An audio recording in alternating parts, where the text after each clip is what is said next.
소송 카페 들어가시면 1988년도에 노태우 선거 때 89년이야? 1989년도 노태우 선거 때 천주교 정의사재단하고 국민행동에서 성명서를 낸 게 있고요. 특보를 낸 게 있습니다. 87년도라고요? 아니 거기는 88년도라고 나왔는데 전산에 의한 그리고 미국 개입에 의한 부정선거에 대한 내용이 있습니다. 그런데요, 그게 내용이 지금이랑 너무 똑같다는 거예요. 보시면 아주 놀라실 겁니다. 지금 선거소송인단 가셔서 검색으로 천주교 정의사제 구현단 그리고 또 뭘로 검색해야 되죠? 천주교 정의사제 구현단 노태우 두 개로 검색을 하시면 글이 뜰 거예요. 그래서 아예 특보라고 해서 이만한 큰 용량으로 해서 사진이 올라온 게 있습니다. 이미지. 예. 그게 올라온 게 있어요. 한번 보십시오. 정말 지금이랑 너무너무 똑같고 역사는 변하는 게 아니라 역사는 되풀이 되는가? 라는 의혹이 들 정도로 지금이랑 너무너무 똑같습니다. 그 말이 제임바라기님 그 말이 나온다니까요. 역사는 되풀이 되는가? 라는 얘기가 나옵니다. 그리고 그때도 그때 레이건 대통령 때죠. 레이건 대통령 때 그쪽에 있는 전문가가 미국 개입설 이런 게 있거든요. 근데 지금도 이렇게 되면 역사는 되풀이 된다고 치면 미국의 개입도 무시 못할 수 있다는 겁니다. 지금 북핵 문제 일어나고 있고요. 북핵 때문에 남한에 미국에서 무언가 조치를 취한다고 하면 사태는 걷잡을 수 없고 전국은 어떻게 될지 모르는 상황까지도 지금 예측을 해봅니다. 정말 중요한 거는 부정선거 밝히는 것도 중요한데요. 우리는 우리의 길을 가겠지만 이런 정세도 한번 보면서 가야 한다는 그런 결론이 나오더라고요. 이 문제를 해결하지 않고는 예. 정권을 이끌어갈 수가 없어요. 51%가 안 되는데 52%가 안 되는데 명절 세고 나면은 40%대로 떨어진다고. 그러면서 통합만 얘기하고 다른 일을 하니까 문제죠. 선관위 노조위원장으로 계시다가 내부 전자개표기 문제를 내부에서 제기하고 그리고 인터넷 사이트에 올린 그 제목으로 중앙선관위 노조위원장이 2007년도 11월 달에 강제해직이 됐습니다. 그분이 누구냐 하니까 한영수 선생님 어디 가셨나? 그분이 여기 한영수 선생님이십니다. 방송 한번 쳐주시기 바랍니다. 10년 동안 홍보생을 하셨어요. 중앙선관위에서 이분을 갖다가 뭐라고 말하느냐 잘라내면서 정신병자를 했어요. 정신병자라고 하면서 이 사람 말을 들으면 안 된다. 저 사람은 정신병자니까. 그래서 2008년도 국감정인으로 갔을 때 국회의원들이 당신은 정신병자니까 국립정신병원에서 정신병자 아닌 것을 받아오라. 이렇게 할 정도로 선관위가 로비를 해갖고 사람을 매장을 시키려고 했습니다. 완전히 매장시키려고 했습니다. 그래서 이분이 10년 동안 고생을 엄청 했어요. 그래서 쟤는 어떻게 만났느냐 하니까 이번 4.16 총선에서 이분이 나와서 전자개표기가 부정선거라는 사실을 공개하면서 동영상에 뜨는 걸 보고 야 이거 큰일 났다 싶어서 동영상을 살피다 보니까 이분 말씀이 진실돼요. 그래서 내가 만나서 오늘까지 같이 이렇게 투쟁을 해왔습니다. 그리고 또 한 분을 소개시키겠습니다. 우리 한영수 씨와 함께 이 전자개표기 문제를 10년 동안 함께 했던 우리 김필원 선생님 계십니다. 김필원 선생님 인사하시기 바랍니다. 이분은 전직 중앙정보부 중앙정보부 과장으로 있었습니다. 무서운 분이죠. 중앙정보부 과장으로 있었는데 그때 김현철 씨가 중앙정부 인사 개입을 하는 것에 대해서 강력히 항의하다가 그때 국정원장 누구죠? 권영에 의해서 여도 마찬가지로 강제해직됐습니다. 예, 그래서 정신병원에, 여기도 마찬가지로, 여기 정신병원 아예 가다 이었어요, 사람을 완전히. 우리 국민들 나가야 돼. 예, 사람을 가다 이어갖고, 정신병자라고 가다 이어갖고 매장을 시키려 하다가, 지금까지 아주 열심히 지금 살아서 투쟁을 하고 있습니다. 이 두 분 다 정신병자로 보냈던 분입니다. 오늘 여러분들 정신병자의 소리를 좀 제대로 한번 들어보시기 바랍니다. 이렇게 오랜 세월 동안 정말로 고생했습니다. 마음고생 많고, 공직에서 쫓겨나와갖고, 생활도 엉망이고, 오직 하나 일념은 이 한국 교회, 한국 사회, 3.15 부정선거를 통해서, 그리고 4.19 혁명이 일어났는데, 4.19 혁명을 통해서 중앙선거관리위원회가 생겼습니다. 그런데 이 중앙선거관리위원회가 4.19 정신하고는 거꾸로 반대로 집어 던져버리고, 부정선거라는 주범으로 이렇게 지금까지 한국 사회를 어지럽혀 왔습니다. 그래서 저희들이 간단하게 오늘 아까 또 설명했지만은 저하고 같이 여기에 조용하니까 구체적으로 중앙선관위 부정선거의 내용들을 간단하게 또 다시 한번 정언을 하도록 하겠습니다. 이걸 자세히 알면은 기가 막힐 겁니다. 먼저 그러면은 한영수 선생님이 인사말 하고 그 다음에 제가 좀 설명을 하고 질문은 한영수 선생님한테 하시기 바랍니다. 완전히 알아가시기 바랍니다. 완전히 알아야 돼요. 우리가 완전히 알아가고 이 부정선거의 주범 중앙선관위 얼마나 큰 범죄 집단인가를 우리가 오늘 완전히 숙지하는 시간이 되기를 바랍니다. 저기 지금 여기 올라왔는데 1시간 전에요. 안대희가 그 선관위 사람 있죠. 요번에 부정선거에도 개입이 됐나요? 누구요? 안대희가 총무가 국무총리가 될 가능성이 있다고 뉴스 속보가 떴다고 합니다. 같이 가면 돼요. 상관이 없어요? 같이 넣으면 돼요. 부정선거와 잠깐만 천천히. 많이 나오고 있어요. 같이 잡아넣고 그거는 그 부정선거하고 관련이 된 사람입니다. 그쵸? 어떻게 대법원에서 부정선거에 대해서 재판을 하면서 약간 이상하게 해놓고 나중에 부정선거 재판을 이제 도망간 그런 사례가 있습니다. 그런 사람이 국무총리 한다 하면 이상하지. 들고 일어나야 되네요. 그러니까 이번에 박근혜 이제 당선인이 인선하면서 국무총리 30명을 후보를 내세우는데 다 심사에 탈락했대요. 그러니까 그 주변의 사람들이 다 부정이 이루 말할 수가 없어요. 할 수가 없습니다. 이런 상황에 지금 직면해 있고 거기다가 부정선까지 있으니까 자, 우리 한영수 선생님 박수로 모십사. 네, 안녕하십니까. 진짜 먼 데서 오시고 진짜 제가 오늘 뭐라고 말씀드려야 될지 모르겠습니다. 제가 이런 날이 올 거라고 생각을 못했습니다. 10년 동안 계속 하면서 계속 이제 재판을 해왔고 했는데 오늘 진짜 너무 고맙고요. 이왕 여기 오셨으니까 이 진실을 아셔야 됩니다. 진실을 아셔야 그 다음에 다른 사람들은 전달이 가능합니다. 그러니까 오늘 마음속에 약간의 거리낌 없이 전달, 약간은 이상하면 다 질문할게요. 그럼 답변을 드리겠습니다. 예. 마이크가.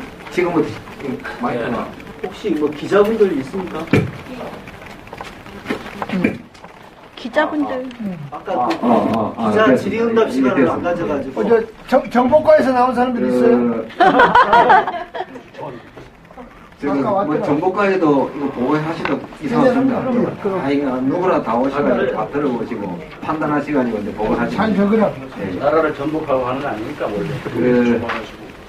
약간이라도 어머스럽고 전자기획이 어떤 장비인지 그리고 왜 공직선거법에 저촉이 되는지 국가에서는 그 전산장비를 어떻게 관리를 해왔는지 세계 각국이 어떻게 관리를 하는지 생각나는 대로 한번 물어보세요. 제가 아는 대로 답변을 해드리겠습니다. 제가 아까 말씀을 드렸습니다만은 다시 한번 제가 할 때 질문 좀 하세요. 질문하시면은 확실히 우리가 깨닫고 그리고 모르는 것을 전문가니까. 제가 다들 이제 생각할 수 있겠지만은 우리 한영수 전 노조 중앙선거관리위원회 노조위원장이셨는데 10년 동안 이제 이 문제를 양심의 소리로 혼자 외롭게 외쳐왔습니다만은 사실 선관위 쪽에서 보면은 저 말이 단순하게 정신병자라고 이렇게 몰아갈 게 아니라 이거는 공권력에 대한 어떤 그 허황된 어떤 그런 정보를 흘리고 다닌다. 뭐 이렇게 충분할 수 있거든요. 그렇다면 얼마든지 명예훼손이라든지 이렇게 해서 그 부분을 얼마든지 법적으로 해서 감옥에 벌써 가 있어야 되는 분인데 제가 볼 때는 감옥에 집어줄 생각을 안 하는 것 같아요. 저도 저든지 여기 있는 분들 절대 누구든지 감옥에 들어가게 되면 그것이 이제 부정선거가 이루어졌다는 것을 밝히는 계기가 될 것 같습니다. 예, 그래서 왜 한명수 이 대표를 저렇게 10년 동안 저렇게 외치고 이렇게 했는데 왜 아직 감옥에 가지 않았을까? 곰곰이 생각을 해보니까 저번 말이 사실이기 때문에 감옥에 들어가서 재판하다 보면 사실이 백일하에 다 드러나게 돼 있습니다. 그렇기 때문에 이 사람들은 감옥에 넣을 수가 없습니다. 오늘 여기 있는 여러분들 중도 마찬가지고 저도 마찬가지지만은 바로 우리가 이제 이런 정확한 팩트와 진실을 가지고 합법적으로 우리가 외치고 한다면은 충분히 우리가 끝까지 투쟁할 수 있고 승리를 가져올 것이고 앞으로 지금 시민단체라든지 지금 들불처럼 지금 번지고 있고 조짐이 일어나고 있었거든요. 그래서 이제 이 부분에 대해서 저는 한영수 선생님이 대표님이 지금까지 한 번도 이렇게 감옥에 안 간 걸로 알고 있는데 내 혼자 생각인지 혹시 여기에 대해서 법적인 어떤 그런 제재를 또는 여러 가지 어떤 받은 적이 있는지 단순하게 정신병자다 이러고 외에 뭐 어떤 것이 있었는지에 대해서 한번 좀 여러분들 있을 때 이번에 한번 설명 한번 해주시기 바랍니다. 제가 2007년부터 처음부터 애당초 저는 건드리지는 않았습니다. 내부 눈으로 받고 다 알기 때문에 내가 세월이 흐르면 자료를 공개를 받아가지고 다 증명을 할 수 있으니까 저 주위에 있는 사람들을 다 형사고발하고 민사소송하고 5년씩 4년씩 이렇게 일을 미겨왔습니다. 중앙선관위가. 그리고 작년에 그 부산의 치과의사가 저희들하고 같이 계속했습니다. 그분은 아무 위반하는 것도 없는데 치과의사가 돈이 많으니까 돈 많은 사람을 소송을 가지고 5년 동안 일을 미겼습니다. 그러다가 고법에서 당사자 적격이 아니다 해가지고 빠져나왔습니다. 이제 치과의사가 지금 다시 형사고소 손해배상 청구를 할 겁니다. 그렇게 해갖고 중앙선관위가 왜 그렇게 됐냐? 저희들이 증거 자료를 가지고 계속 옆에서 지원을 하니까 그 사람도 계속 빠져나오는 상태입니다. 지금 현재 요번 선거 전에 보수단체에서 전자개표기 가처분 중지 신청을 했습니다. 그런데 본안 소송을 지금 하고 있습니다. 하고 있는데 그쪽에서 연락이 왔어요. 자기들이 전자개표기에 대해서 정확하게 모르니까 또 법원에서 법리로 싸워야 되니까. 그래, 왔길래 어떻게 된 거냐고 그러니까 이상하게 법원에서 온 거가 성명 신청을 요구도 안 했는데 법원에서 피고한테 성명 명령을 했다. 그 명령서가 내한테 왔다. 그리고 재판을 했는데 중앙선관위가 완전 성명에 거짓말을 했다. 저 깜짝 놀랐어요. 저희들은 10년 동안 성명해달라, 쟁점 잡아가지고 판단해달라. 그렇게 재판하면서 싸워왔습니다. 그런데 이번에는 행정법원에서 그 판사가 그렇게 자기가 명령을 내놨어요. 이거는 제가 볼 적에 이제 부정선거는 이제 터질 수밖에 없구나. 왜냐? 하급법원, 행정법원 판사가 그랬는데 대법원에서도 성명을 명확하게 하면 재판 여러 번 할 필요가 없는 사건인데 증거가 너무 많이 나왔습니다. 날짜가 언제입니까? 요거 나온 지가 한 3일 전입니다. 3일 전에 재판을 하고 왔다고 저한테 보고를 받았어요. 그래가지고 그거를 정리를 해가지고 우리 카페에도 올리고 인터넷에 뿌리려 해요. 그렇게 해가지고 법원도 지시를 밝힐 수밖에 없는 그런 입장으로 돼야 돌아가고 있습니다. 그리고 제가 정신병자라고 계속 했는데 2008년도에 이제 정확하게 알았습니다. 국회의원이 불러가지고 당신 정신병자란다. 내 친구들이 와가지고 도저히 못 믿겠다는 거예요. 정신병원에 가서 학예서를 떼오라는 거예요. 저는 한 번도 안 가봐가지고 뭐 머리만 집어넣으면 뭐 나오는 줄 알았어요. 한 달 걸린다는 거. 처발량이. 한 달 걸린다니까 또 옆에 같이 간 사람이 또 있었어요. 그거는 치료받은 그 기사가 이상 없다고 받아왔어요. 보수군이요. 받아왔는데 국회에 갖다 주니까 나는 어떡하냐니까 안 해야 된다고. 넣었다고. 그리고 우리 앞에서 그래서 국회의원이 결과가 뭐 나오고 이를 부르듯 있다고 가더라고요. 합니다. 어떻게 이런 시대에 이런 일이 있을 수 있냐고. 그래가 선거에서 2008년도에 올린다고 하니까 국정감사장에서 나중에 밝혀졌습니다. 찾아보세요. 이제 한 사람이 하니까 힘드니까 네 사람이 그 국회의원들이 가담해가지고 밝혀냈습니다. 냈는데 그 당시 한나라당 집행부하고 그 당시 그 행정안전위원장이 한나라당이었어요. 그분들이 전부 피하는 거예요. 이거 하자. 국정조사를 해가지고 선거 질서를 바로 잡아달라고. 아, 딴 사람들 다 죽는다. 딴 선배 정치인 국회의원들 다 죽는다. 못하겠다는 거예요. 그래가 지금까지 내려왔는 겁니다. 내려오다가 요번 선거 때 터졌지요. 어떻게 터졌냐. 개표장 안에서 가서 이래 보니까 이 책자를 개표 사무원단에 다 배부를 하고 이 책자에 의해서 개표 관리하도록 교육을 해야 됩니다. 이 책자는 제가 한 구석에 묶은 그대로 처박아 넣어두고 간단한 판플렛을 꾸며놓고 하더라고요. 그래도 요번에 질서를 지키겠지. 10년 동안 투쟁을 했으니까. 이거를 가져오니까 이거를 빼어놓고 왜 수작업 개표를 안 하냐, 수개표를 안 하느냐. 선관위에서는 수작업 개표를 한다. 국민들 수개표라고. 이걸 왜 안 하냐, 하기는. 그 사무국장이 모르는 게요. 선관위 사무국장이. 그 위원장도 몰라요.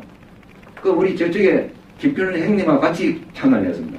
전혀 모르는 거예요. 그래, 옛날에 이 근거 자료를 내놓고 이 공직선거법에 의해서 만들어진 책자다.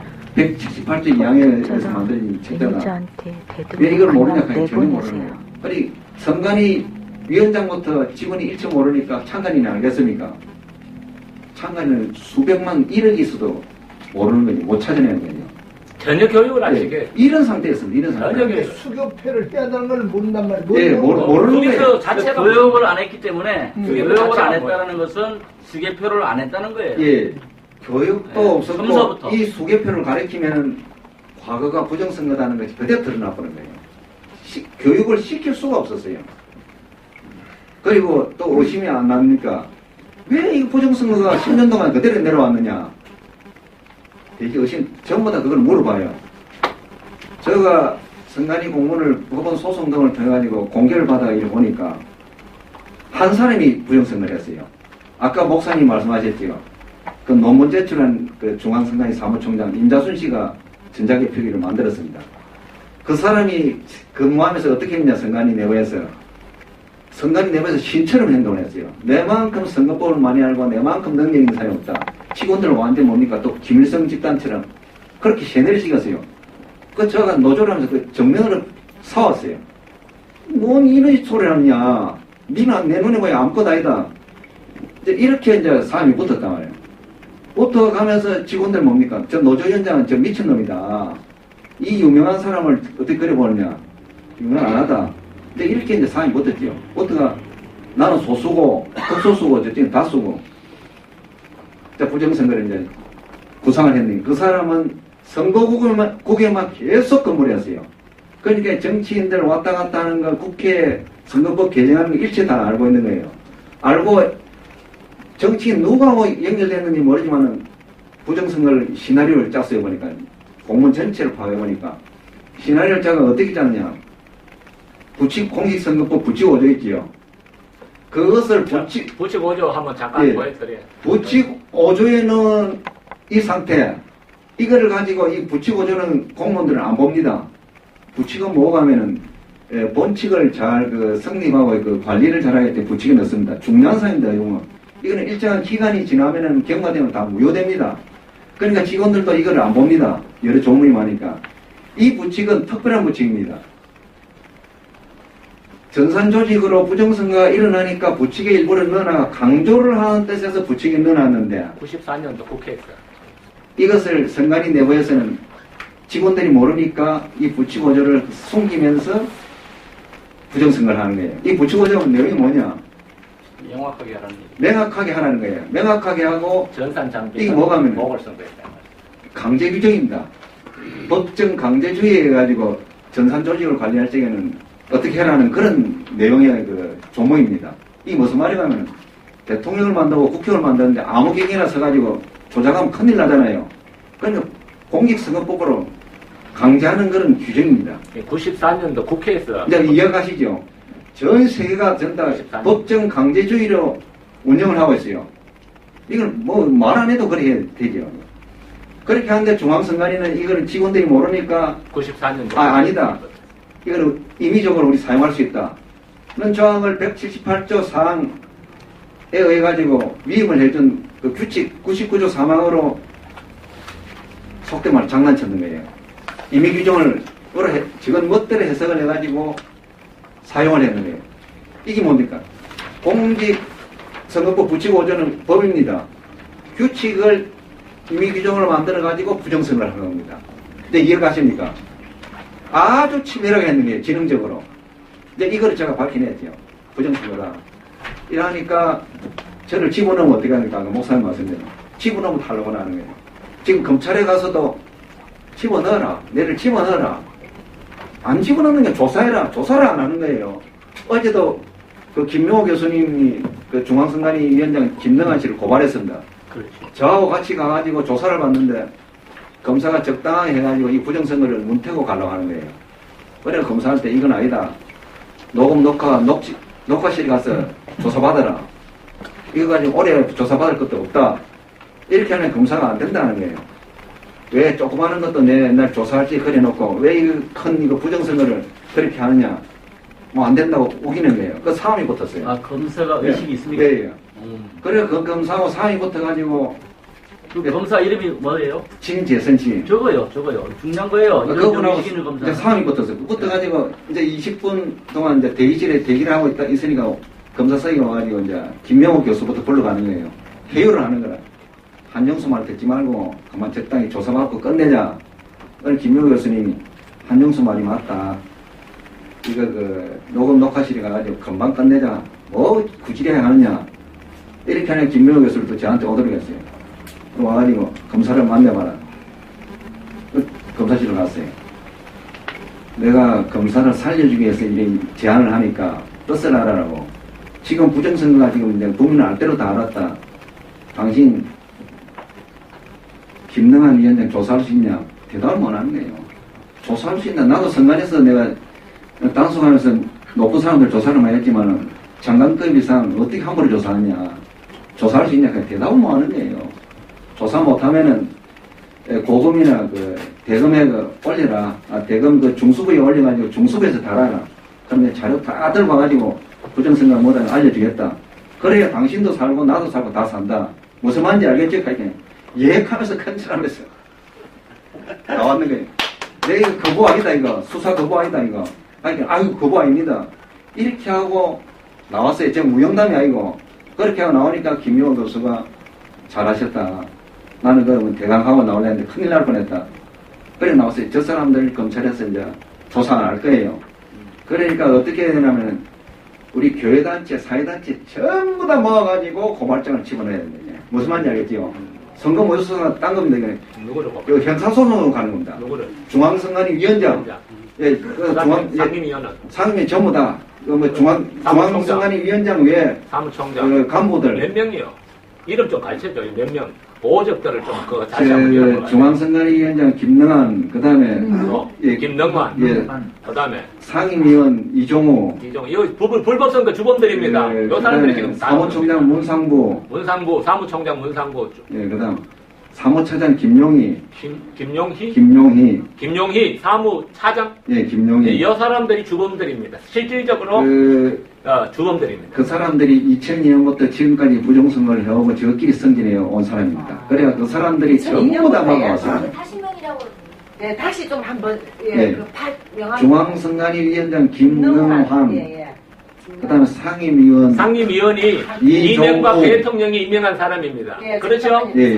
상위 이름이에요? 이종우, 이명박 대통령이 이거 안쳐놓은 사람이고 예. 이 사람 김능환 이명박 MB가 예, 안쳐놓은 사람이에요. 예, 그 MB가 실질적인 위촉한 사람이에요. 예, 실질적인 그 사람이죠. 예. 중앙선관위를 좌지우지하는 사람. 그다음 네, 그러네. 사무총장 문상부, 사무총장 문상부. 문상부. 예. 여러분도 적으세요. 사무총장님. 예, 예. 그 다음 사무차장 네. 김용희. 김용희. 이 사람 사무차장님. 예, 예. 그분들을 전부 대상을 해가지고 우리 사회단체, 제단체가 전부 고발장을 넣어가지고 정식으로 이제 그 형사소송을 이제 그 선거사범이거든요. 선거사범. 선거사범으로 바로 들어가는 31일 거예요. 날 미국에서 들어왔다 하거든요. 예, 예. 그렇게 소송을 거시고 그 다음에 그 사람들 해외에 못 나가도록 네, 출국 그 출국 정지도 다 해놓고 이제 체계적으로 진행돼야 된다. 근데 어제 그 검사를 만나본 결과 이거 안 되겠다. 그런 것을 뭐 직감을 왜 해서 김명환이가 들어가면 CNN에서 때려버리거든요. 네. 무슨 순간. 그게 김명환이가 들어와 버릴 거예요.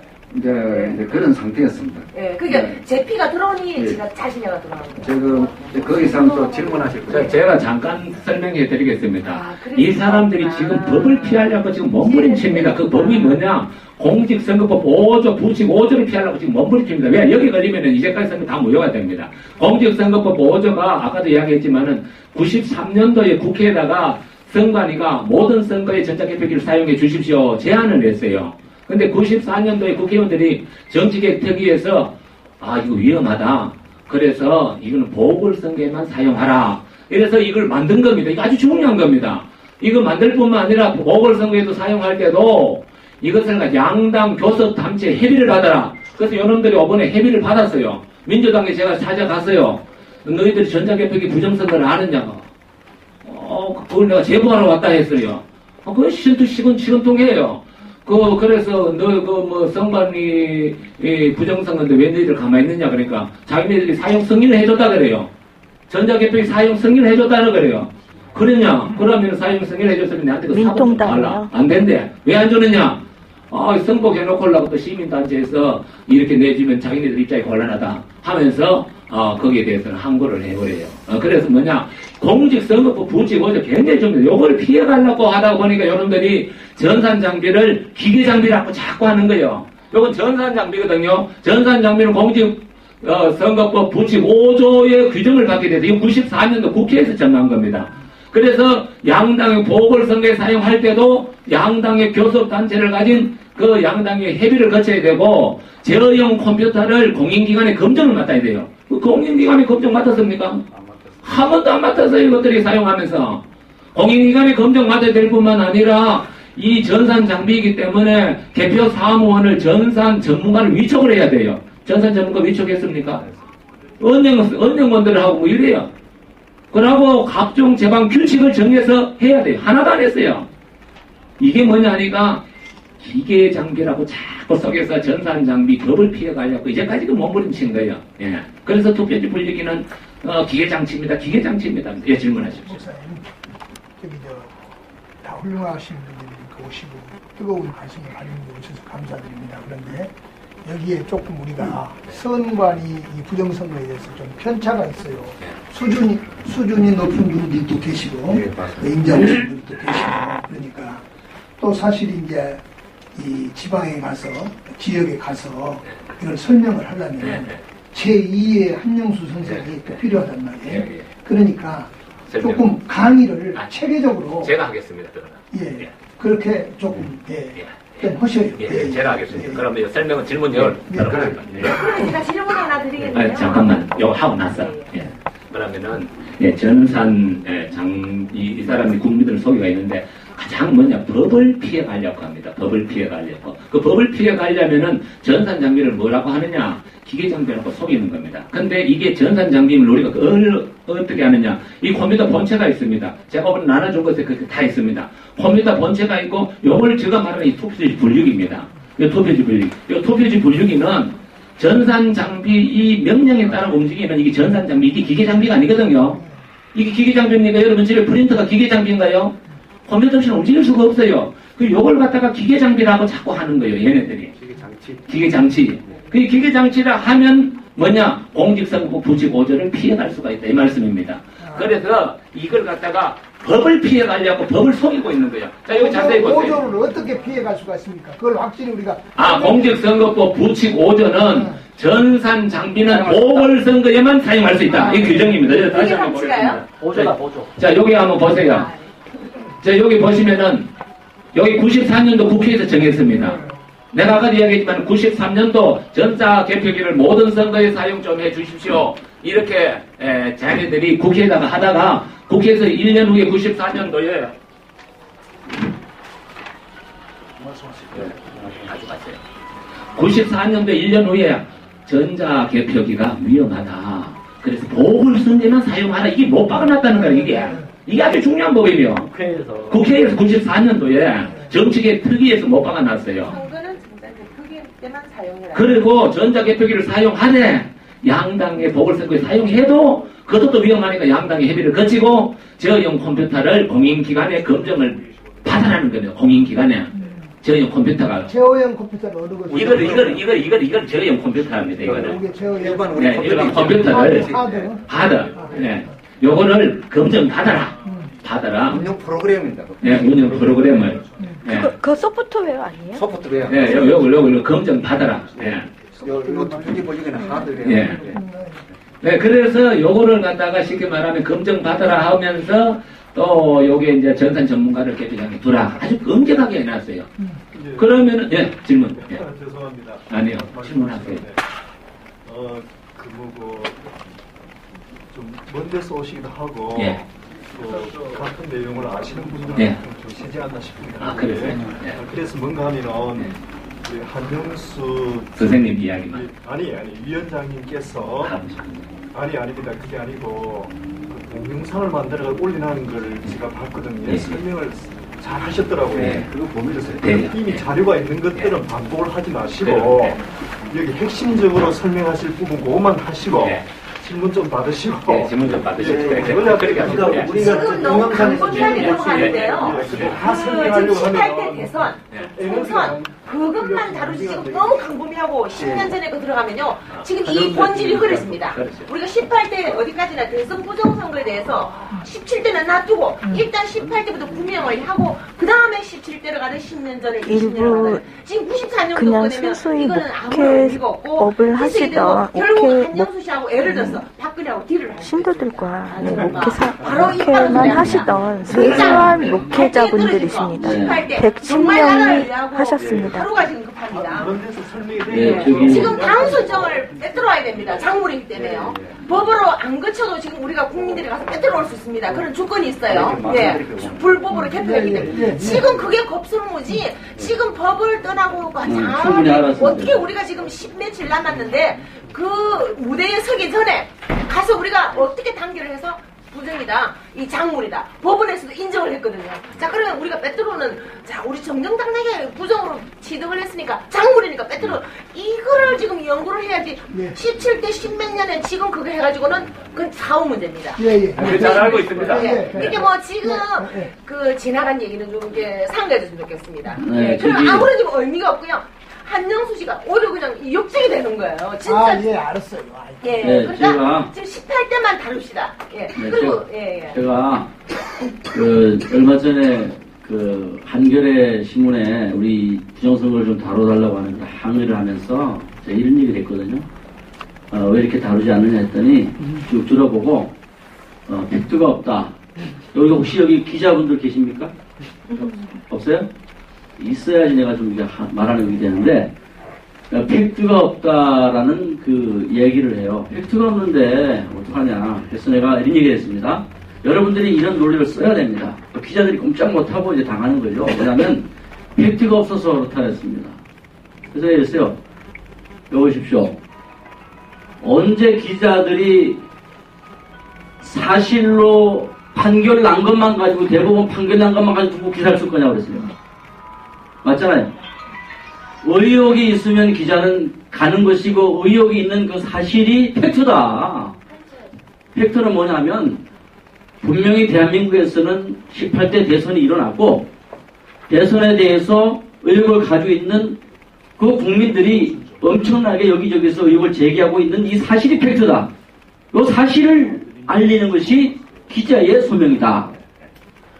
그리고 어떻게 한겨레라고 하는 신문이 국민적 그런 염원과 그것을 받아서 87년도 6년도 입득해서 나왔는데 국내에 성공을 해가지고 이렇게 생겨났는데 이제 와가지고 이런 부분들을 안 하느냐. 사냥의 본능을 잃었다. 왜 남의 의견을 듣고 정치적인 해석에 따라서 보도를 하고 가라는 의자 하느냐 이게. 맞지 않으죠? 오피니언이 아니에요. 기자는 사실 팩트를 전하는 거예요.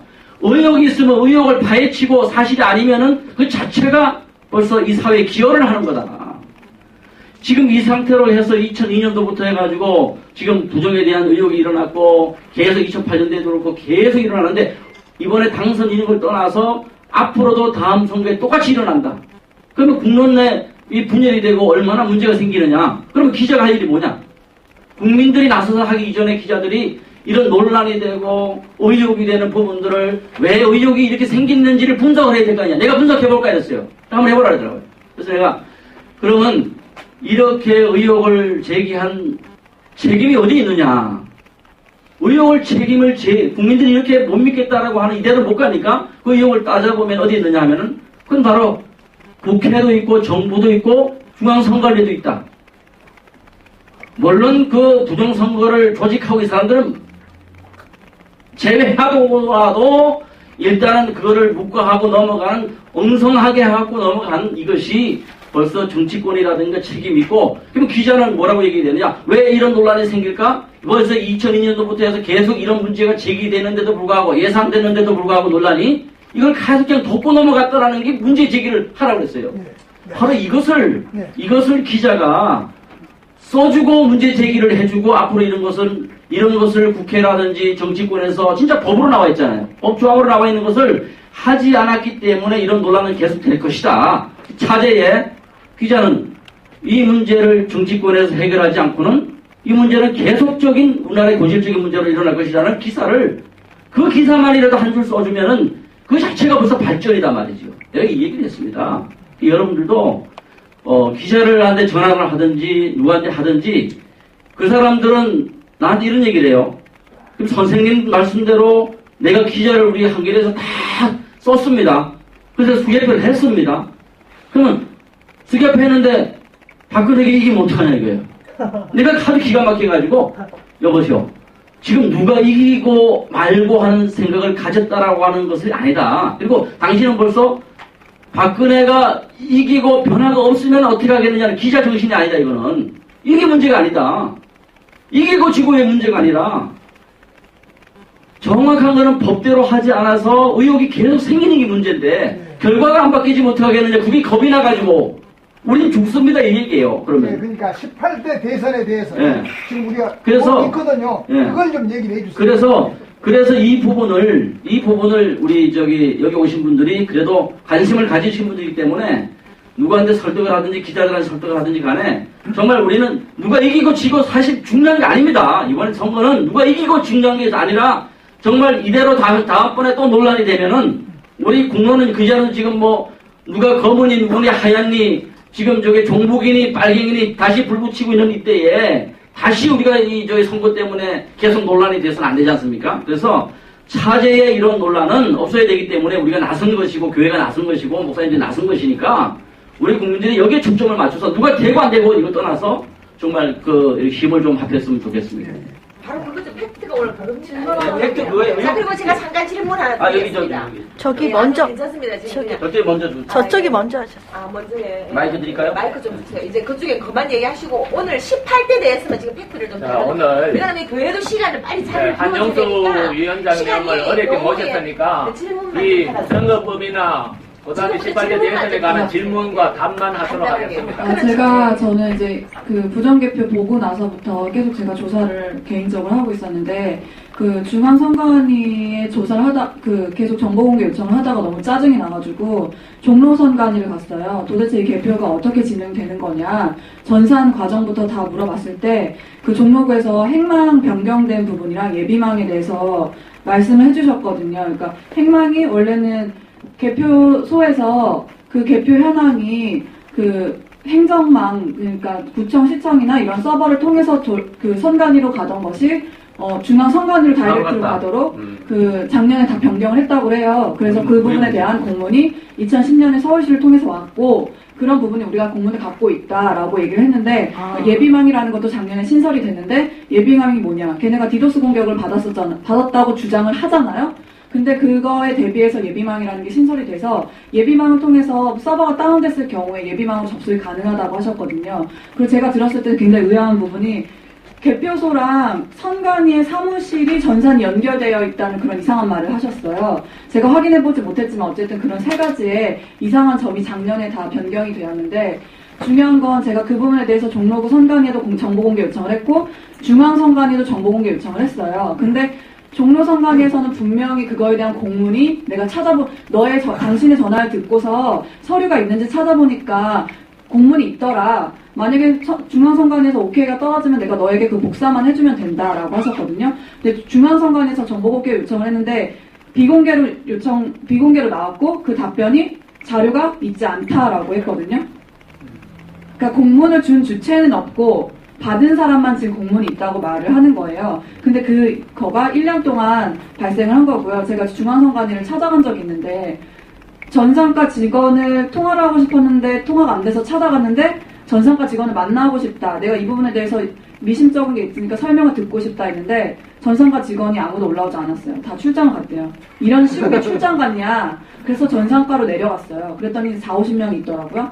소리를 언성을 높였죠. 그랬더니 나오시더라고요. 무슨 일 때문이냐. 제가 우선 사진을 다 찍었어요. 공무원 사진 찍어도 되잖아요. 사진을 다 찍는데 어떤 이상한 사람이 갑자기 내려오더니 사진을 왜 찍냐요? 당신 공무원 아니냐? 공무원 사진 찍어도 된다. 녹취해도 된다. 우리 지금 녹취하고 있다. 라고 얘기를 하니까 저한테 이제 따져 물으시는 거예요. 그리고 저희가 정보공개 요청, 그 전산망에 대한 정보공개 요청한 거를 대해서 설명을 해달라고 했더니 경찰이 조사가 들어올 때까지 그 부분에 대해서 로그 파일에 대한 부분은 말할 수 없다. 경찰이 조사가 들어오면 그때 밝히겠다. 라는 거예요. 그래서 어이가 없어서 언성이 오가다가 제가 사진을 찍으니까 이상한 한 분이 자꾸 어디서 법이 그렇게 됐냐요? 어디서 그렇게 법에서 공무원 사진을 찍을 수 있냐고 말하는 거예요. 그래서 당신이 알아봐라. 당신이 공무원이고 내가 국민인데 당신이 알아봐라. 언성이 높이다가 2층에서 있다가 1층으로 내려왔어요. 1층을 내려왔는데 그 사람이 이보세요.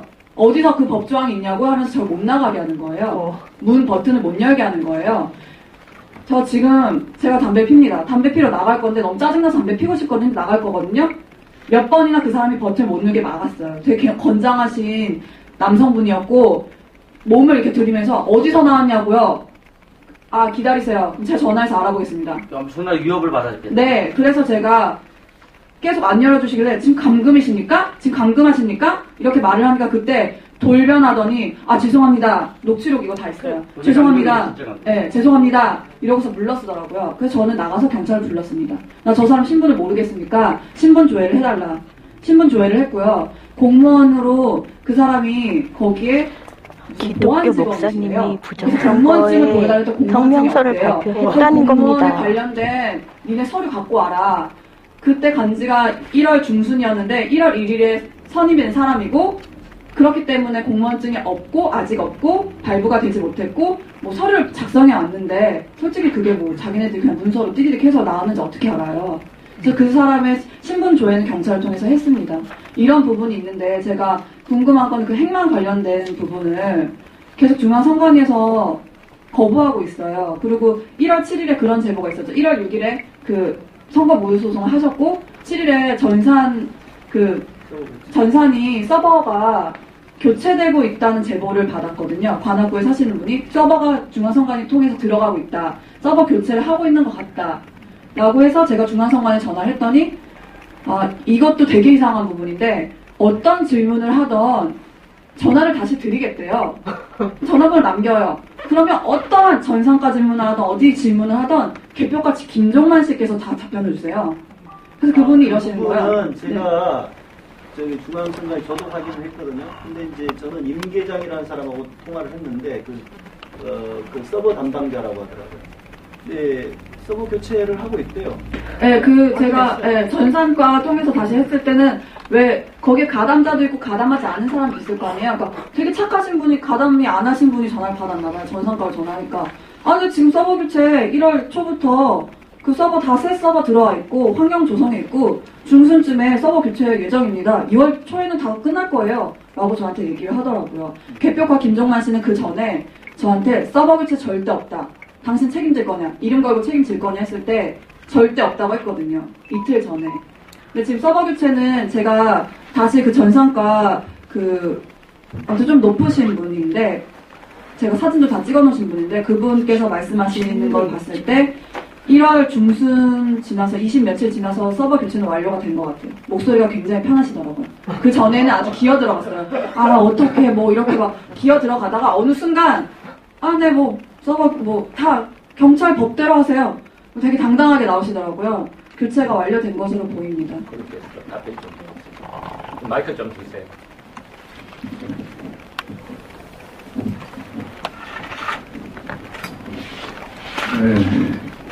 제가 중앙선관위 가실 때 혼자 가지 마세요.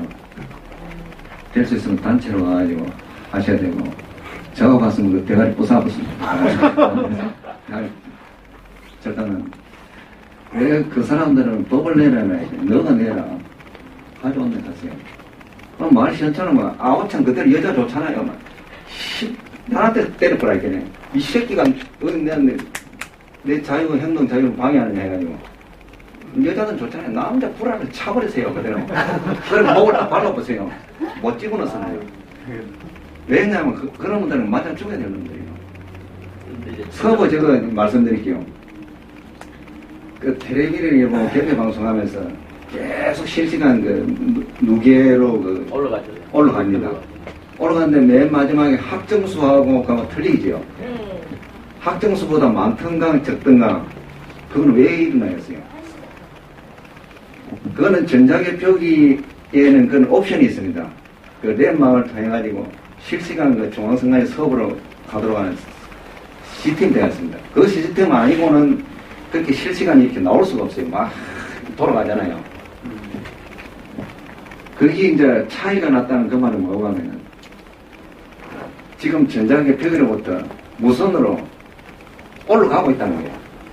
올라가고 있는데 지금 어떤 숫자가 못 올라가느냐.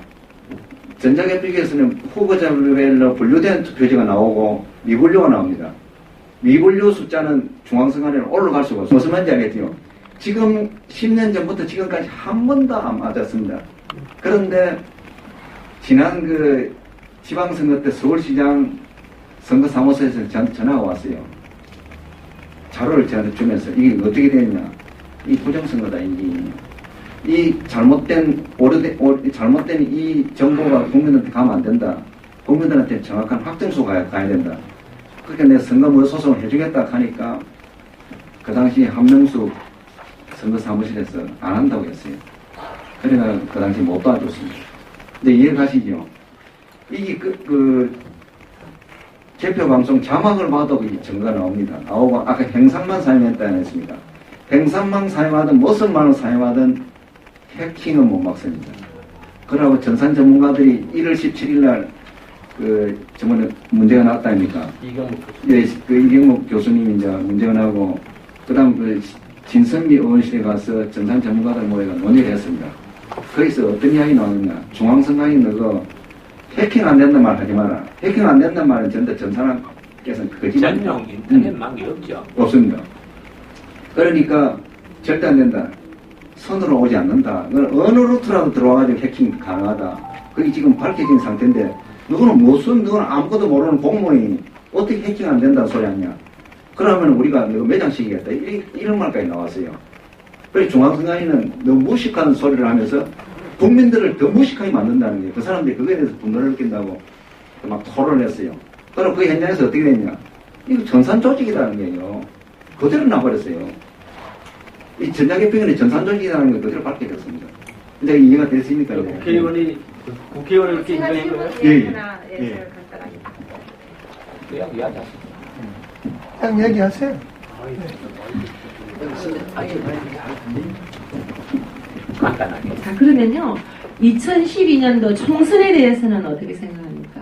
2012년 총선도 이번 대선하고 똑같습니다. 예. 자, 그러면요. 지금 제가 그렇습니다. 저는 뭐 인터넷을 보고 올 이 자리를 참석을 했는데요. 그 목사님들이 그 모임을 해서 와서 이제 그렇게 한데서 부정선거에 대해서 왔는데, 지금 제가 온 거는요, 지금 1994년도를 덜먹이고 2000년도를 덜먹이고 2007년도 뭐 이렇게 덜먹이면요, 지금 우리 이 자리가 그 나라 지금 쿠데타로 다 몰리가 다 들어갈 수 있습니다. 지금 나라가 지금요 상황이 언제 어느 때 지금 계엄령 떨어지가 전쟁 들어가면 군인들이 지금 사회를 관리할지 몰라요. 예, 그런데 자 지금 왜 이유는 뭐냐? 결과적으로 이 2012년 대선 때문에 이렇게 된 거거든요. 지금 군이고 사회법은 죽었어요. 언론도 죽고 다 사망 선고예요. 그럼 지금 우리는 전쟁이 터지면 바로 같이 동시다발적으로 전쟁이 터지는 그런 어떤 비상 상태에 지금 돌아가 있습니다. 자 그런데 지금 지금 지나간 거 발등에 불이 떨어진 것도 무서운데 지금 그거 꺼기도 급하고 당선자부터 받아와야만 우리가 죽나 사냐는 기로에서가 있게 있는데 지금 이 한가롭게 말이지 지난 얘기 한다는 것도 굉장히 아주 제가 좀 이렇게 불쾌하고요. 그건 아니죠. 당장 지금 우리가 만난 거 여기 앉는 이 자체부터가 이 교회도 민폐예요. 30분 1시간 했는데 어떻게 우리가 대책을 할 것이냐. 18대 대선 지금 이 박근혜 당선 지금 당장 우리 이것 때문에 만난 거 아닙니까? 그쵸? 그럼 여기에 대해서 우리가 이 부정선거가 명확한데 여기에 대해서 어떻게 지금 당장 우리가 당선장을 몰수를 할 것이냐 국민이 모여서 아니면 지금 우리가 그 법으로 가서 어디 가서 항의를 할 것이냐 거기에 대한 대책을 세우는 게 당연히 이 우리가 헌수막에 있는 18대 대선 말 그대로 부정선거 규명 기자회견입니다. 제 생각은 순수하게 저는 그것만 믿고 왔는데 지금 94년도 2000 몇 년도 이렇게 한다는 거는 굉장히 잘못된 거라고 저는 생각합니다. 예. 조금 빨리 나가시는 거고 어느 정도 다 같이 나가야죠. 아니요. 같이 나가야지. 지금 무슨 급한 거? 아니 저 잠깐만요. 말씀 들어보세요. 네. 지금요. 아니, 저 말씀을 들어보세요. 제가 왜 그런지를 설명드릴게요. 2002년부터 지금 2012년까지 한 사람이 부정선거를 아까 말을 하나 잘라서 그런데 한 사람이 부정선거를 해가지고 그 사람 부정선거가 한 행태를 10년 동안 그대로 답습을 했습니다. 무슨 말인지 알겠지요? 그런데 노트북을 2,000대를 이번에 새로 들어오고요.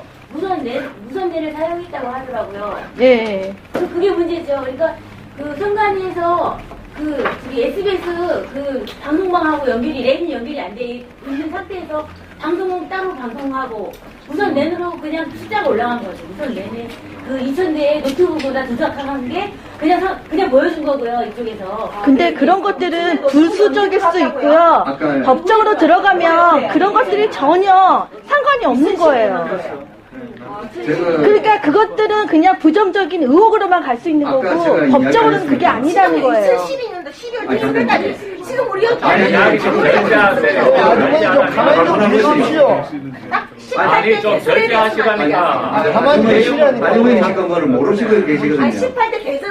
이야기 들어보세요. 18대 대선 전에 그게 잘못좀 된 거를 짚고서 그게 얘기를 들어가는 거예요. 10년 전에 같으면요. 지금 내가 그럼 얘기할까? 지금 말씀 들어보세요. 수사예요. 가을을 덜 먹으면 지금만 얘기해라. 지금을 얘기하기 위해서는 과거의 잘못도 들어가야 되는 거예요. 나는 당신이 원수란 말이에요. 저 누구세요? 여보세요. 누구세요? 알아야 이거 풀리는 거예요. 지금 조용하세요. 조용히 해보시라니까. 여기는 이야기를 목사들 듣고 모이는 데니까 조용하시라니까. 점잖지 않게 우리 뭐예요? 조용히 하세요. 좀 합시다.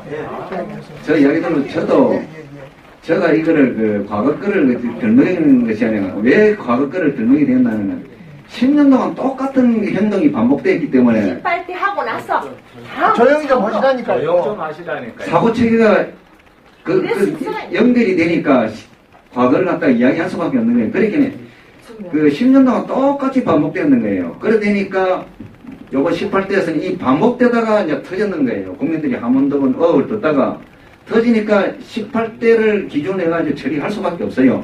그런데 저분은 너무 흥분을 하셔가지고 자꾸 저렇게 하시는 거예요. 이게 18대를 기준으로 해가지고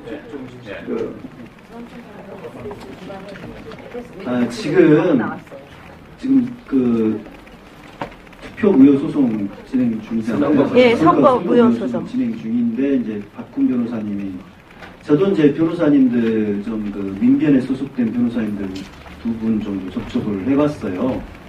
근데 이분들은 설마 그런 일이 있겠냐 이런 반응이에요.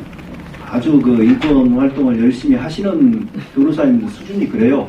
네. 그리고 또 이제 한 변호사님의 경우에는 이제 변호사 개업한 지 이제 3년 시작한 지 3년 되신 분인데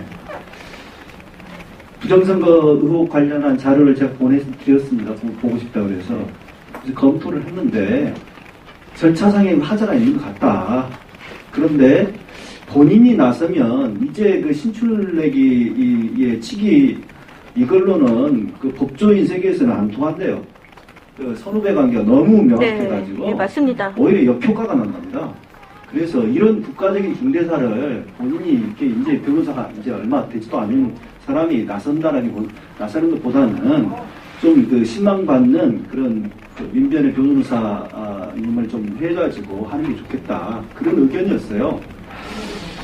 그래서 지금 저는 이제 박훈 변호사님 혼자로는 좀 너무 힘들다. 물론 이제 훌륭하신 분이지만은 이거는 뭐 어떤 법리상의 이런 것보다는 사실 얼마나 국민적인 여론이 받쳐주느냐, 그리고 거기에 또 부응한 변호사님들이 움직여주느냐거든요. 그게 사실 이제 물론 정치적인 이런 재판이 돼서는 안 됩니다만 이게 사실 정치적인 문제다 보니까 그렇게 돼버릴 수 공산이 커요. 그래서 저는 이제 지금 좀 신망받는 민변 변호사님 한 분을 지금 계속 접촉을 하고 있는데 어제 통화를 했습니다. 어제 통화를 했는데 우리 한 위원장님이 보내셨는 소장을 보내달라고 보냈는데 제대로 검토를 안 하셨더라고요. 대충 그냥 쑥 훑어보고 말하셨대요.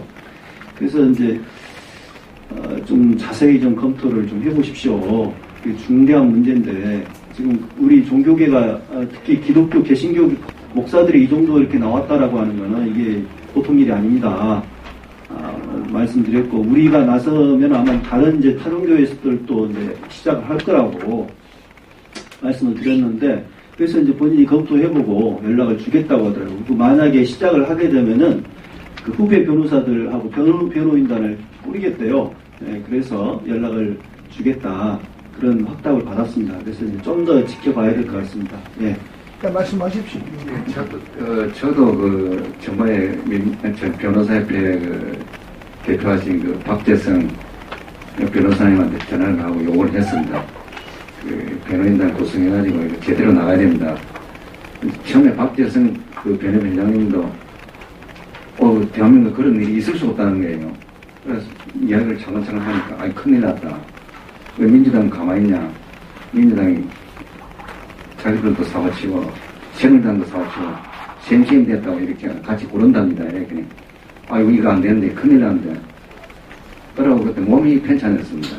몸은 감기가 없는다고 오지 마라 해서 누가는데 이제 내일이나 모레도 전화를 드리고 또 강력하게 부탁을 할 겁니다. 그리고 네, 한 가지 좀 말씀드릴 거는 저는 이제 개인적으로 왜 이것에 관심을 갖게 됐냐면 물론 이제 다들 마찬가지겠습니다만은 선거 득표율, 박근혜 득표율 보고 너무 이상하더라고요. 51.6%. 어떻게 51.6%가 될 수 있는 하필이면 5.16 떠올리는. 그래가지고 이제 그걸 검색하는 과정에서 제가 정말 희한한 걸 발견했어요. 여보세요? 예, 이따가 연락드릴게요. 예. 여러분들 일베 사이트 아시죠? 예. 예. 제가 이거 사진까지 이렇게 찍어놨는데, 선거 9일 전에, 그러니까 12월 10일이죠. 이미 근혜님 목표 득표율 공개라는 글이 올라옵니다, 여기에. 그래가지고, 내용이 51.6% 어떤 놈, 과반 득표하면서 5.16 혁명 개선. 이런 글이 올라와요. 그럼 이게 가능하다고 생각하십니까? 이 우연이라고 생각하십니까? 그리고 이 사람이 그러니까 개표 당일날 10시 4분에 또 글을 올리는데, 현재 득표율 51.8%, 꿈의 득표율 51.6% 나오냐. 대한민국을 가난에서 번영으로 이끈 인류 역사상 가장 위대한 혁명, 5.16을 기리는 의미에서. 이런 글을 올립니다. 실제로 근데 51.6%가 됐죠. 그런데 그 시점도 정말 재밌어요. 여러분들 유튜브에 MBC 개표방송 가운데 1, 2, 3, 5분만 있고 4분은 없잖아요. 예. 아시죠? 그 내가 애써 찾아봤습니다. 왜 사부만 없을까? 정말 희한하다. 그것도. 그래서 사부를 열심히 찾아봤는데 그 장면이 있어요. 박근혜 당선이 확실시 되면서 삼성동 자택 나와 새누리당사로 이동하잖아요. 그래가지고 이제 당사에 몰려든 그 시민들하고 뭐 이렇게 인사하고 뭐 이런 시간을 좀 지체를 하는데 도착한 지 2분 39초 만에 51.5%였던 것이 6%로 조정이 됩니다. 그래가지고 딱 당사에 들어가서 막 그 당직자들 인사하고 TV 모니터를 앉아서 딱 중앙에 앉아서 보잖아요. 그 딱 3분 전에 이게 바뀐 거예요. 그러니까 누구를 위해서 준비가 된 51.6%인가를 알겠죠. 네. 예, 얼마나 절묘한 순간입니까? 그 순간이. 예, 그렇게 됐고요. 예, 또 한 가지 제가 이제 요즘 이제 국정원녀 사건이 굉장히 이제 사실로 아예 드러나 버렸잖아요. 그래가지고 한겨레 보도가 나오고 그랬는데 제가 일베 사이트도 국정원 지휘 내지는 지도를 받는 그러한 지원을 받는 사이트로 지금 의심을 받고 있어요. 근데 일베 사이트에 이 사람 내가 검색하면서 이런 걸 발견했습니다. 이거는 이제 프레스피플에서 단신으로 보도를 했습니다만 내가 제보를 해가지고 일베 사이트에 어떤 글이 올라오냐면 난 오랜 시간 국정원에 대한 꿈이 있었다. 이런 제목의 글이 올라옵니다. 이 내용이 뭐냐면 난 어머니 아들이 해냈습니다. 축 입사. 국정원과 관련이 있다라고 하는 것을 명확하게 드러낸 하나의 글이죠. 그죠? 그런데 이런 글들이 다 삭제가 됐어요. 현재는. 지금 이렇게 찍어놔서 그대로 남아 있습니다만 저 가지고는 있습니다만은 다 삭제를 해버렸거든요. 대선 끝나고. 예, 계속 이제 이런 것들이 의혹이 제기되고 막 그러면서 이제 뒤가 캥겼겠죠, 아무래도. 그래서 저는 이제 생각할, 분명히 일베 사이트는 국정원에 나름 그 지원을 받고 있는 사이트 틀림없다. 그리고 국정원 직원이라면 알 수 있죠. 이 조작이 된 걸 이미 알고 있었겠죠, 당연히. 그러니까 그런 득표율이 그렇게 될 것이다라고 하는 것을 나름 이렇게 눈을 띄운 게 아닌가. 네, 국정원에 대해서 내가 정확하게 부정행위에 대해서 한마디에 대해 잠깐 내가 올리겠습니다. 지금 예. 질문하셨고 대답했잖아요. 네, 완전 대답하고 한 사람이 너무 많이 하시지 말고. 아니요, 내가 이거 하나만 내가 얘기할게요. 나는 나라가 복성으로 하겠습니다. 제일 지금 궁금한 게 민주당도 그 선거 참관인이 있잖아요. 예. 선거 참관인이 있으면은 수개표에도 참관을 하는 걸로 국민들은 전부 인식을 하고 있을 거예요. 그렇죠. 맞아요. 그런데 지금 저 말씀하신 것 들어보면은 전부 민주당이나 야당 측에서 어떤 참관을 안 했다고 지금 이해가 되거든요. 그게 어떻게 된 겁니까? 참관은 했지만 교육이 안 됐기 때문에 제가 창간을 이번에 갔다 합니까? 예, 말씀하세요. 말씀드릴게요. 창간을 가가지고 왜 창간을 이렇게 하도록 해놨냐 선관위 따졌죠. 따지니까 아까 제가 말씀 안 드렸습니까? 선관위 위원장부터 직원들까지 창간을 어떻게 하는지를 모르고 있는 거예요. 수작업 개표를 어떻게 왜 해야 되는지 반드시 해야 되는 거를 그 자체를 모르고 있는 거예요. 그렇게 옆에 참가인들한테 교육받았다면 교육받은 바가 없는 거예요. 그 개표장에서 제가 참가인 교육을 시켰어요. 위원장하고 싸우고 하니까 참가인들 다 모이잖아요. 그거 하는 모습을 보고 내가 나오니까 묻는 거예요. 참가인이 이렇게 똑바로 해라. 개표기 옆에 백날 있어봐야 눈에 보이지도 않는다. 빨리 지나가니까. 심사직결에서 한 장 한 장 하도록 그래 봐야 된다. 그리고 심사직결에서 한 장 한 장 보고 홈표가 한 장 나오면 내가 10만 원 드리겠다. 당신한테.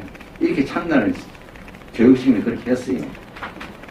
모릅니다. 교육을 안 시켜가지고 그 사람들은 알 수가 없었습니다. 그런데 예. 문제는 거기 있는 겁니다. 예. 일반 국민들이 전부 민주당이라든지 어떤 야권이라든지 예. 이런 데서 참관을 했으니까 그게 어느 정도 맞아 들어가리라 그런 생각들을 많이 하고 있다고. 막연히 이제 좋게 생각하시고 지금 중앙선관위가 그렇게 말씀하십니다. 참가인들 다 보는 데서 했는데 왜 말이 많으냐? 이거 아닙니다. 참가인 교육 안 시키고 하면 어떻게 합니까? 수천만 1억을 갖다 놔도 그는 찾을 수가 없습니다. 교육을 확실히 시켜놓고 이 점을 창간하세요. 본표가 나오면은 당연히 이의제기하세요. 그러고 전자개표기를 사용 못하게 막아놓고 완전 수작업 개편해야 됩니다. 그렇게 했는데 그 절차조차 선관위 위원장부터 시작해가지고 전혀 모르고 앉았어요. 그렇게 지금 이제 우리가 그 관을 갖다 너무 믿는데 오늘 이 시간 이후부터는 관을 믿지 마세요. 우리가 주인입니다. 못 믿겠다. 믿음이 가도 또 한 번 더 따져보고 또 따져보고 더구나 제가 여기서 더 강조할 것은 뭐가면 지위가 높은 판사 검사들 앞에서는 절대 쪼아리지 마세요. 몸을 바로 딱 곱게 세워가지고 바로 야단치세요. 재판 바로 하는가 수사 바로 하는가 우리 개파이라는데 딱 이래 눈을 쳐다보면서 야단을 치세요. 왜냐 우리나라 사람들 스스로 그 구부갑니다. 권력 앞에서. 제가 신천당 투쟁하면서 최고로 기분 나쁜 모양이 그런 모양입니다. 그래가지고 오늘 이 시간 이후부터라도 제지은 게 뭐 있습니까? 그런 사람들한테 당당히 이야기하고 내가 잘못됐으면 감옥 가고 잘했으면 그놈 치고 그래야 사는 게 인간 세상인데 그게 바로 되는 인간 세상이니 나는 왜 그놈한테 맞아야 되는가? 아무 죄도 없이 그놈한테 고개를 숙여야 되는가? 이거 인간 세상 아니다는 거죠 지금. 근데 이건 여담으로 갖고 이제 또 질문하세요. 그런데 이 국민들은 보통 일반 국민들이 아마 그럴 겁니다. 민주당이 창관을 했으니까 창관에 수개표를 지금 한 위원장님 말씀 들어보면은 여기서는 이해가 가는데 일반 국민들은 그렇게 생각한다고요. 민주당이 창관을 했으니까 별로 의의가 없다 이렇게 생각을 해버린다고요. 그렇게 만들어버리는 거예요. 그런데 그것을 그렇다 그러면 현실이죠. 그것을 개몽한다든지 알려야 되지. 그 부분을 알려야 되지 않겠는가? 그게 제 여지예요. 그 부분을 고쳐야 되고요. 이제 시대상 고쳐야 되는 게 어디 있습니까? 제가 한마디 하겠는데요. 그 짜고 친 고스톱이라는 게요. 시대상 지금 오늘도 얘기했거든. 수개표도 지금 짜고 치고 다 사실이 드러나고 CNN 방송에서 부정선거라고 방송에서 그렇다 하더라도 아니 잠깐만요. 일반 잠깐만요. 국민들은 아니 얘기를 좀 들어보고 얘기하세요. 핵심적인 한마디만 하겠습니다. 한마디만 한마디만 하겠습니다.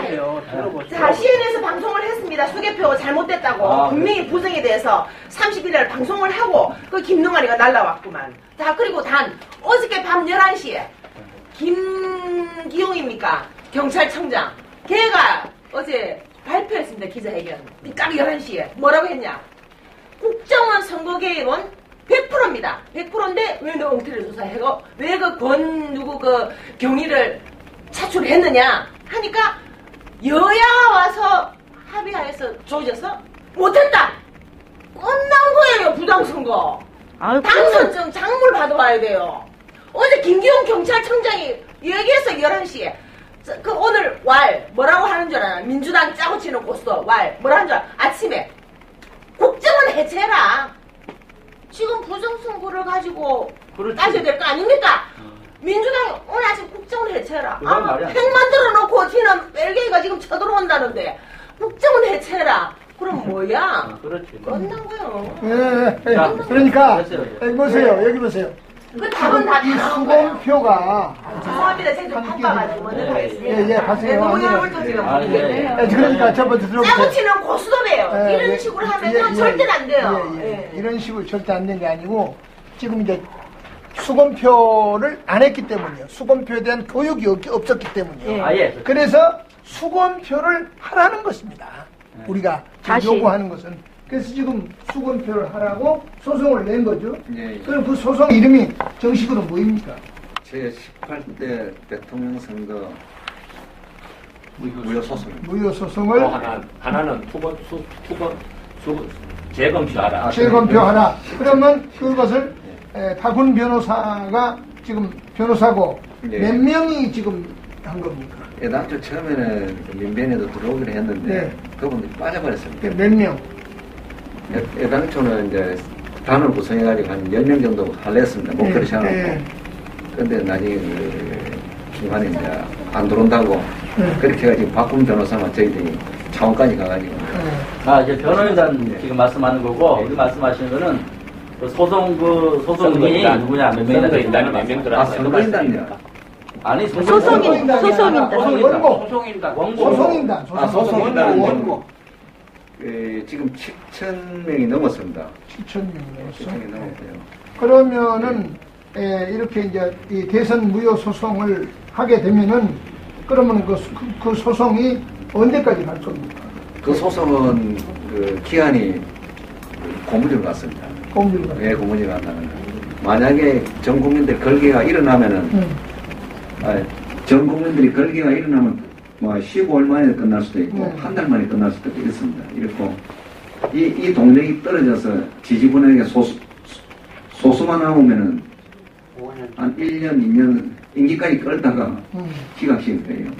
그러면은 이것이 지금 그 안에 소송 중에는 그 투표함이 보존이 됩니까? 다 보존되어 있습니다. 못 건드립니다. 예. 중요한 거는 기각을 해버리면 어떻게 됩니까? 기각을 하면은 이제 박근혜 대통령이 이제 딱 붙여지는 거예요. 그러니까 이제 지금 제일 염려되는 게 목사님 말씀하신 것처럼 마지막에 질문하신 것처럼 이제 지난번에 한번 기각을 당했잖아요. 예. 2차 기각됐어요? 2차. 예. 그러면은 그 기각은 이겁니다. 원고 소송인단을 갖다가 저희들이 접수를 했는데 4,200명. 이제 대법원에서 이제 우리를 실험해보려고 그런지 모르지만 법에도 없는 규정을 가지고 그런데 이 원고인단을 보니까 공동 원고인을 보이지 않는다. 이렇게 임의적으로 자의적으로 판단해가지고 왔는 거예요. 그래가지고 저기 앞에 계시는 우리 선배님이 당장 그날날 재항고를 했습니다. 무슨 소리냐, 규정을 갖다 내라. 이 사람들 같은 선거인이고 같은 국민이면 계란이 똑같지 뭔 소리냐. 법적으로 똑같거든요. 그래가 다시 이제 재항고장을 넣었는데 아직까지 아무 소식이 없습니다. 자, 그렇다면 재항고를 넣었는데도 또 기각을 해버리면, 왜냐하면 자기들은 뻔히 알기 때문에 기각을 해버리면은 중요한 건 뭐냐, 기각해버리고 나서 이제 선거 소송 그게 없으면은 지금 저 투표용한 그 증거를 투표용지를 다 소각을 해버린단 말입니다. 아닙니다. 거기가 틀립니다. 그거 아니고 네. 2차 이거는 선거 잠깐 판단하고 계시는데 잘못 판단. 원선거 소송 이거는 그 본안 소송입니다. 각종 요번에 신청에 관한 기간입니다. 신청. 뭔 신청? 소송인단에서 원그 민사소송 이제 가처분 소송을 하면 본안 소송을 하고 가처분을 들어간다니까 그거하고 똑같습니다. 이것도 선거 소송을 걸어놔야 각종 신청이 들어갑니다. 그 신청권 하나에 이제 기각을 했다는 거죠. 그러니까 원소송은 아니고. 원소송은 아직 기각을 안 이제 되고. 투표 그 기각은 아니라는 거죠. 원소송이 기각이 되면 말씀하신 데 그럴 거예요. 원소송 안에 신청을 넣으면 신청권은 그 법원에서 결정을 합니다. 결정하면 재항고로 들어가가지고 대법원이기 때문에 재항고로 들어가가지고 저희 다툽니다. 근데 이해가시죠? 근데 그 한 달인가요 보존 기간이 그 소송이 없을 경우에 투표용지? 그게 바뀌었어요? 선거무효 소송이 없으면은 그 선거무효 소송 제기일로부터 한 달 이후에 그 자기들이 그 결재를 내가지고 폐기 처분할 수 있도록 해놨어요. 법을 바꿨다는 얘기를 해줘요. 아니 옛날부터 지금 규정을 그렇게. 옛날부터 그랬어요? 예, 그 전자개표기를 도입하면서부터 그렇게 규정을 아주 나쁘게 해놨어요. 그러면은 원래 규정은 어떻게 됐어요? 원래는 임기 중 보관하는 거 보관하는 게 있는데 1개월로 바꿨다. 그러면은 소송인단이 뭐 선거 이게 지금 이제 투개표소에서 하려면 돈이 들겠지 않겠습니까? 이렇게. 수감을 하게 되면요. 비용 관계는 누가 물게 돼요? 비용 관계는 그 소송인단 되시는 분들이 십시일반 1,000원부터 시작해가지고 뭐 100만 원까지 지금. 얼마 정도가 들어갑니까 이게 소송 비용? 수개표 비용. 수개표 비용은 그 요번에 그 지금 소송인단에서 요구하는 그 수준을 하시려면요 한 40억에서 50억 들어요. 왜 그렇냐면은 과거 2003년도에는 딱 투표용지만 가져와서 개조를 했습니다. 그건 하루 만에 끝났어요. 요번에는 투표용지와 멘부, 그 다음에 전자개표에 있는 파일, 그 다음에 그 중앙선관위 서버로 쏘아준 내용, 중앙선관위 서버에서 언론사로 내보내 송출한 내용 모든 걸 다 보게 됩니다.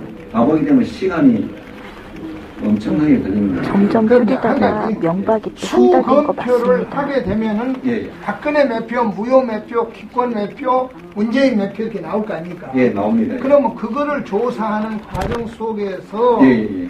이제 무엇이 드러나게 됩니까? 아, 예. 그 과정 중에서 이제 본표가 나오고 무효표가 나옵니다. 네. 이제 본표가 나오고 무효표가 이제 그 후보자별로 분류된 표 안에서 본표가 나오고 무효표가 나오거든요. 그래 되면은 숫자가 개표를 이제 안 했다는 게 또 그쪽에서 입증이 되면서 선거 무효 점자 사유가 또 개표기 잡힙니다. 선거 하면서 무효 시작이 사유가 잡히고. 됐다는 말씀을 또 드렸습니다. 파일하고 잘못은 아닙니다. 파일하고 투표지가 또 대결합니다. 파일 하나 한 장 보면서 모니터상을 보면서 또 대결합니다. 거기서도 또 문제점이 많이 나올 겁니다. 제가 예상되기로는 그 투표지하고 거의 대조가 안 될 걸로 보고 있습니다. 그러니까 그런 실상을 국민들이 볼 수가 있는 거죠. 보면 그것도 또 불명확하게 했으니까 또 선거 무효 사유에 들어가고 그 선거인 맹구하고 실제로 우리가 투표용지 교부한 그 수하고 또 대조가 됩니다. 숫자. 예, 숫자가 대조됩니다. 그 숫자가 또 안 맞으면은 또 무효 사유가 되고 즉 이 말이 무슨 말인가 하면은 저희들이 수검표 들어가면은 저희들은 손해볼 건 하나도 없다는 거예요. 왜냐? 요번에 들어가는 수검표 목적은 절차를 위반했는 그 여부를 따지고 아까 그 목사님 말씀하셨는데 표 차이가 적긴 하니까 결과가 표 차이가 적긴 하니까 지는 거 아니냐. 그 기자분은 공부를 하나도 안 한 사람입니다. 지금 선관위가 그렇게 전 기자들 세뇌식이 났어요. 세뇌식이 났는데 그거는 맞지 않고요. 그거는 한 예에 불과합니다. 예. 여러 가지 수많은 예 중에서 한 예에 불과하고 적법 절차 원칙을 위반하면 표가 많고 적음을 안 따지고 그만 무효입니다. 그러면은 선거 투표를 안 한 사람들이 지금 뭐 20, 30% 있으면 그 중에서 그 사람들 이름으로 투표지를 받아다가 박근혜한테 찍어버렸다 이겁니다. 그것도 저희들이 체크를 합니다. 그것도 별개로 그것도 네. 또 체크를 합니다. 50대 투표율이 네. 많다라고 하는 의심이 뭐냐면은 잠깐만요. 그 부분에 대해서 질문을 하셨으니까 89.9%가 50대가 이제 했다는 얘기인데 이것이 첫 번째 우리 결론적으로 생각을 해보면은 이건 깜짝 놀랄 일입니다. 선거 사상 있을 수 없는 거예요.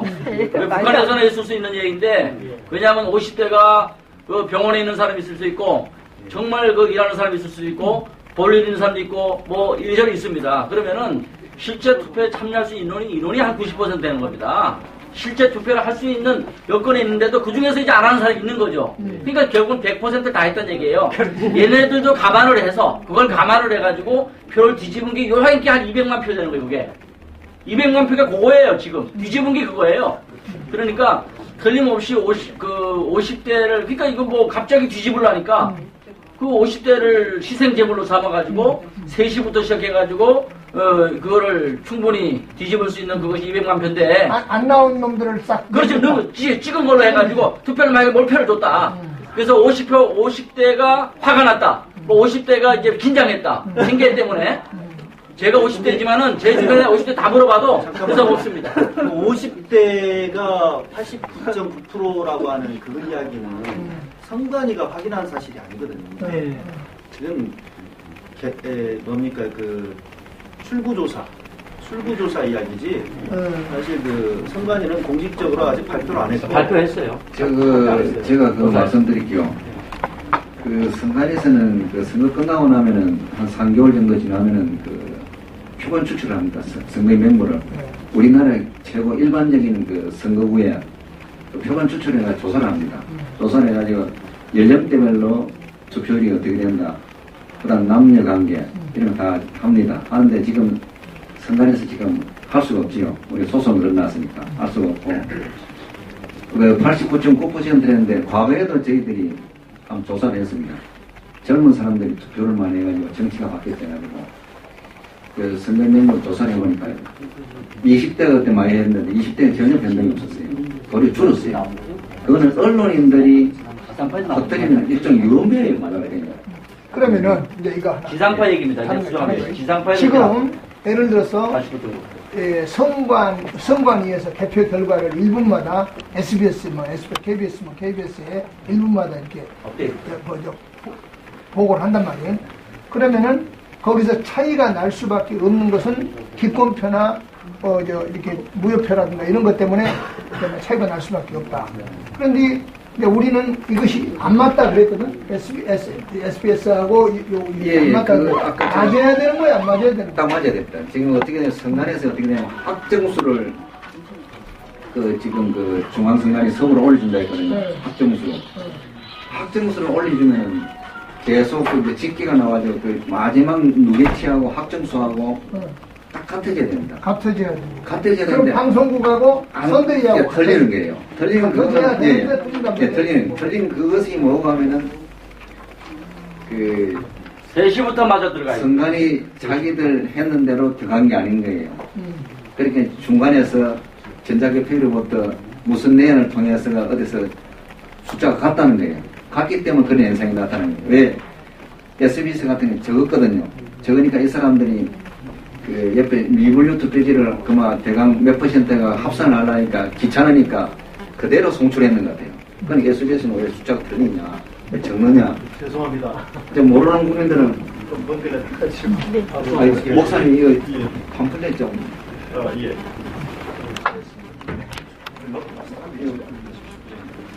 죄송합니다. 예. 그런 관계로 진짜 분석이 다 나오는 거예요. 그리고 확정수를 보내주면 선거관리위원장이 공표를 했기 때문에 그건 변동이 없습니다. 무게치를 탁 더하면은 어떻게 숫자가 많아지고 적어지고 있을 수 없는 거예요. 그래놓고 지금까지 선관위에서는 거기에 대해 답변을 못했습니다. 못하고 있었는데 요번에는 이제 국민들이 너무 관심이 이제 깊으니까 좀 다 걸리는 거예요. 국민들 눈에 이제 다 포착이 돼 걸려버려요. 근데 그것이 뭐가 하면 선거법 위반의 절차는 바로 걸려요. 그 숫자가 틀린다고 하는 것이 이것이 부정선거이기 때문에 그 절차상 이제 그것도 이제 선거무효되죠. 선거법상에서는 제대로 된 공표를 해줘야 되는 거예요. 그러고 선거법을 또 잘못 만드는 것도 또 드러나버렸어요. 선관위가 적용을 할 수 있다는 그 개표 수, 그건 앞뒤가 말이 안 맞는 거예요. 확정수로 보내준다 해서 저 임의로 또 보내줄 수도 있다. 이건 안 돼요. 국민들한테는 진실한 확정수를 보내줘야 되는 거예요. 확인된 수. 자, 이 정도 대충 알았으니까 또 질문하실 질문이지만 제일 어떻게 중요한 것은 저는 이렇게 이제 어떤 의혹을 밝히기 위해서 저희들이야 뜻을 가지고 함께 하는데 이제 이걸 국민들에게 홍보하고 아까도 이야기하신 것처럼 앞으로 이제 이거를 확산을 시키고 촛불을 켜고 이제 뭐 하여튼 취임식을 하든지 안 하든지 그 상관없이 뭐 문재인이가 되고 안 되고 박근혜가 되고 안 되고 그 문제가 아니라 맞습니다. 이거를 올곧게 정직하게 하자는 뜻 아니겠습니까? 맞습니다. 그래서 이거를 국민들에게 우리 이제 선생님이나 모든 분들이 뜻을 함께해서 공유하면서 이걸 이제 들불처럼 올라와야 되는데 그런 어떤 계기를 마련할 수 있는 것이 이제 오늘 그것도 하나의 기자회견이 촉진제도 될 수 있겠지만 거기에 대한 좋은 어떤 대안이나 그걸 말씀. 이거는 이제 우리 목사님 제가 말씀드릴게요. 제가 이제 10년 동안 제가 이제 뭐 가만히 있었는 게 아니고 계속 이 사회 지도자를 찾아다니고 교회 큰 목사님, 내놓는 정치인들. 설명을 좀 해주세요. 그 목회자들은 저는 지금 이거 저기 연락처 돌아갔거든요. 지금 어떻게 하려고 하냐면 저희들이 그 카페를 하나 개설하려고 그래요. 목회자들 이번에 서명 이게 뭡니까 연명에 참여하신 분들 그리고 이제 후속 작업 들어갈 겁니다. 저희들은 세미나를 열든지 우리 오랫동안 우리 해오신 한영수 선관위 노조위원장님이나 이런 그 전문가들을 모시고 이건 이제 여기서는 이제 간단하게 하고요. 네. 자세한 세미나를 열 거예요. 세미나를 열고 그다음에 공청회 같은 것도 좀 열고 해가지고 이건 잘 모르는 분들 굉장히 많거든요. 맞습니다. 예. 여러분들 여기에 오실 정도면 다 생각자들이에요. 다. 예. 그 어느 정도 아시니까 오시는 거지 관심들이 없어요. 지금. 그래서 이 정도 설마 아니 깨어있다는 진보적 지식인들도 설마 하고 있는데 그 정도니까 지금 이제 저희들로서는 일단 이제 불을 댕긴 거고 이거는 후속 작업으로 끊임없이 정보 교류를 하면서 계속 좀 알려나가고 동참시키고 시민단체에 지금 외롭게 하시다 보니까 이게 지금 잘 안 되는 거 확산이 잘 안 돼요. 예, 제가 부탁 말씀을 하나 드려야 되겠습니다. 제가 10년 동안 하면서 제일 어려웠던 점이 뭐냐면 저는 진보다 아니고 보수다 아닙니다. 공무원 생활 오래 해가지고 헌법과 법률을 원칙에 의해 살아가는 사람입니다. 이 원칙이 무너져가지고 그 당시는 그 민주당 정권이고 지금은 이제 새누리당 정권이죠.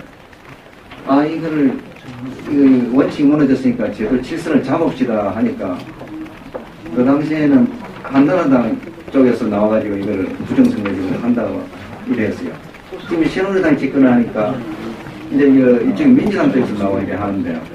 이 말이 무슨 말이냐 하면 이게 국가 일반 원칙을 두고 진정의 논리를 가지고 사실은 이래저래 와가지고 10년 동안 묻어졌거든요. 제가 아까도 아주머니 빨리 가신 아주머니가 자꾸 진정의 논리라고 하시는데 저렇게 진정의 논리를 가지고 하시는 분들은 설득을 해야 돼요. 그러니까 우리 국가 원칙 기본 질서는 진정을 떠나가지고 기본 질서니까 이거는 다듬어 놔야 된다. 그 다음은 내가 정치적인 이상이 있어가 이쪽을 좋아하고 저쪽에 자기 자유다 말입니다. 이제 어떤 일이 벌어지냐면 제가 10년 동안 일해보니까 진정의 논리를 하니까 진짜 나쁜 기득권층들이 정치하기 좋은 거예요. 딱 분열되었으니까 진짜 좋은 거예요 보니까. 요 분열됐다가 요번에 보니까 어떤 일이 벌어지냐. 새누리당하고 민주당하고 노골적으로 한 통속에 대한 고르는 거예요. 그거 보니까 기가 막히는 거예요. 저는 뭐가 하면은, 이제 보수단체에서도 이제 이걸 정확하게 많이 하니까 와가지고 해달라. 진보단체도 강의해달라요. 하는 말이 뭐 이제 그런 거 다 버리고 뭉치세요. 다양성 인정하고 뭉치세요. 이렇게 분열되어 있으니까 이 정당 저 당당에서 쳐다보지도 않으면서 국민의 대접도 못 받고 삽니다. 제발 이런 거 버리고 이렇게 삽시다. 이거부터 먼저 좀 정리가 되고 이렇게 하면 확 불이 붙을 거예요. 첫째 이야기하면 저보고 뭐라 하노? 이 아주머니 누구었어? 10년 전에 그런 이야기하니까 내 베개도 싫다 하잖아. 그렇게 민주당 정권을 내가 욕하는 것처럼 일보하는 게 진정의 논리라는 게 저는 민주당에 대해서 한마디도 안 해서 새누리당에 대해서 한마디도 안 해요. 증거가 없습니다. 오직 가지고 있는 거는 중앙선거의 증거밖에 없어요. 부정선거 있는 거. 그거를 이야기하는데 진정의 논리를 가진 사람은 자기 논리대로 그 논리대로 말을 하는데 내 사건 내용을 가져가서 이러니까 서로 어떤 일이 벌어지냐면 감정이 부닥쳐가지고 더 안 되는 거예요. 그러니까 나는 제일 걱정하는 건 감정이 부닥쳐가 이게 무너지면 나라 진짜 망한다. 큰일 났다. 그거예요.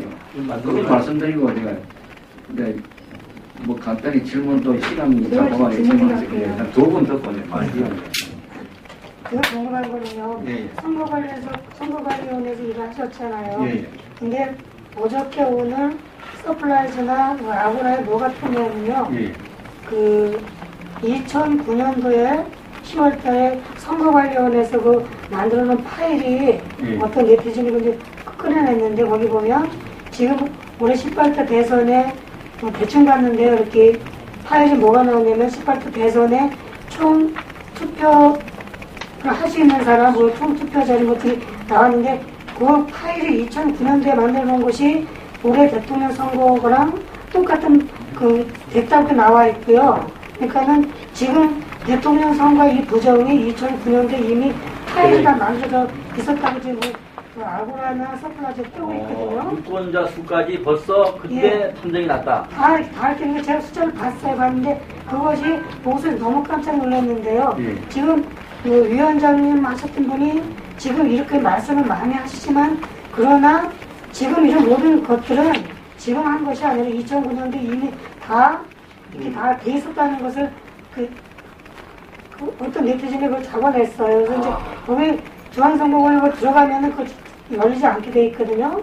근데 지금 그것이 선거 쪽에서 일을 하셨던 분의 입장에서는 과연 그것이 가능한가 이렇게 제가 여쭤보고 싶고 또 하나는 요즘 국정원전 사건이 그전에 대선 토론 하고 그 11시에 그 김기용 씨가 발표해서 근거가 없다는데 지금은 근거가 있다는 것은 많이 나오고 있거든요. 근데 그렇게 나온다 그러면은 그렇게 이제 재산권이 그렇게 나오고 있거든요.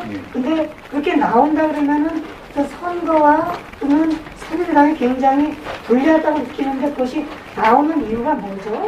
숨겨도 되는 자꾸 끄집어내는 이유가 뭐라고 생각하십니까? 제가 말씀드릴게요. 아까 처음에 말씀드린 거 2009년도에 그런 자료가 나왔다. 근데 이거는 그하고 거의 같은 게 나왔다.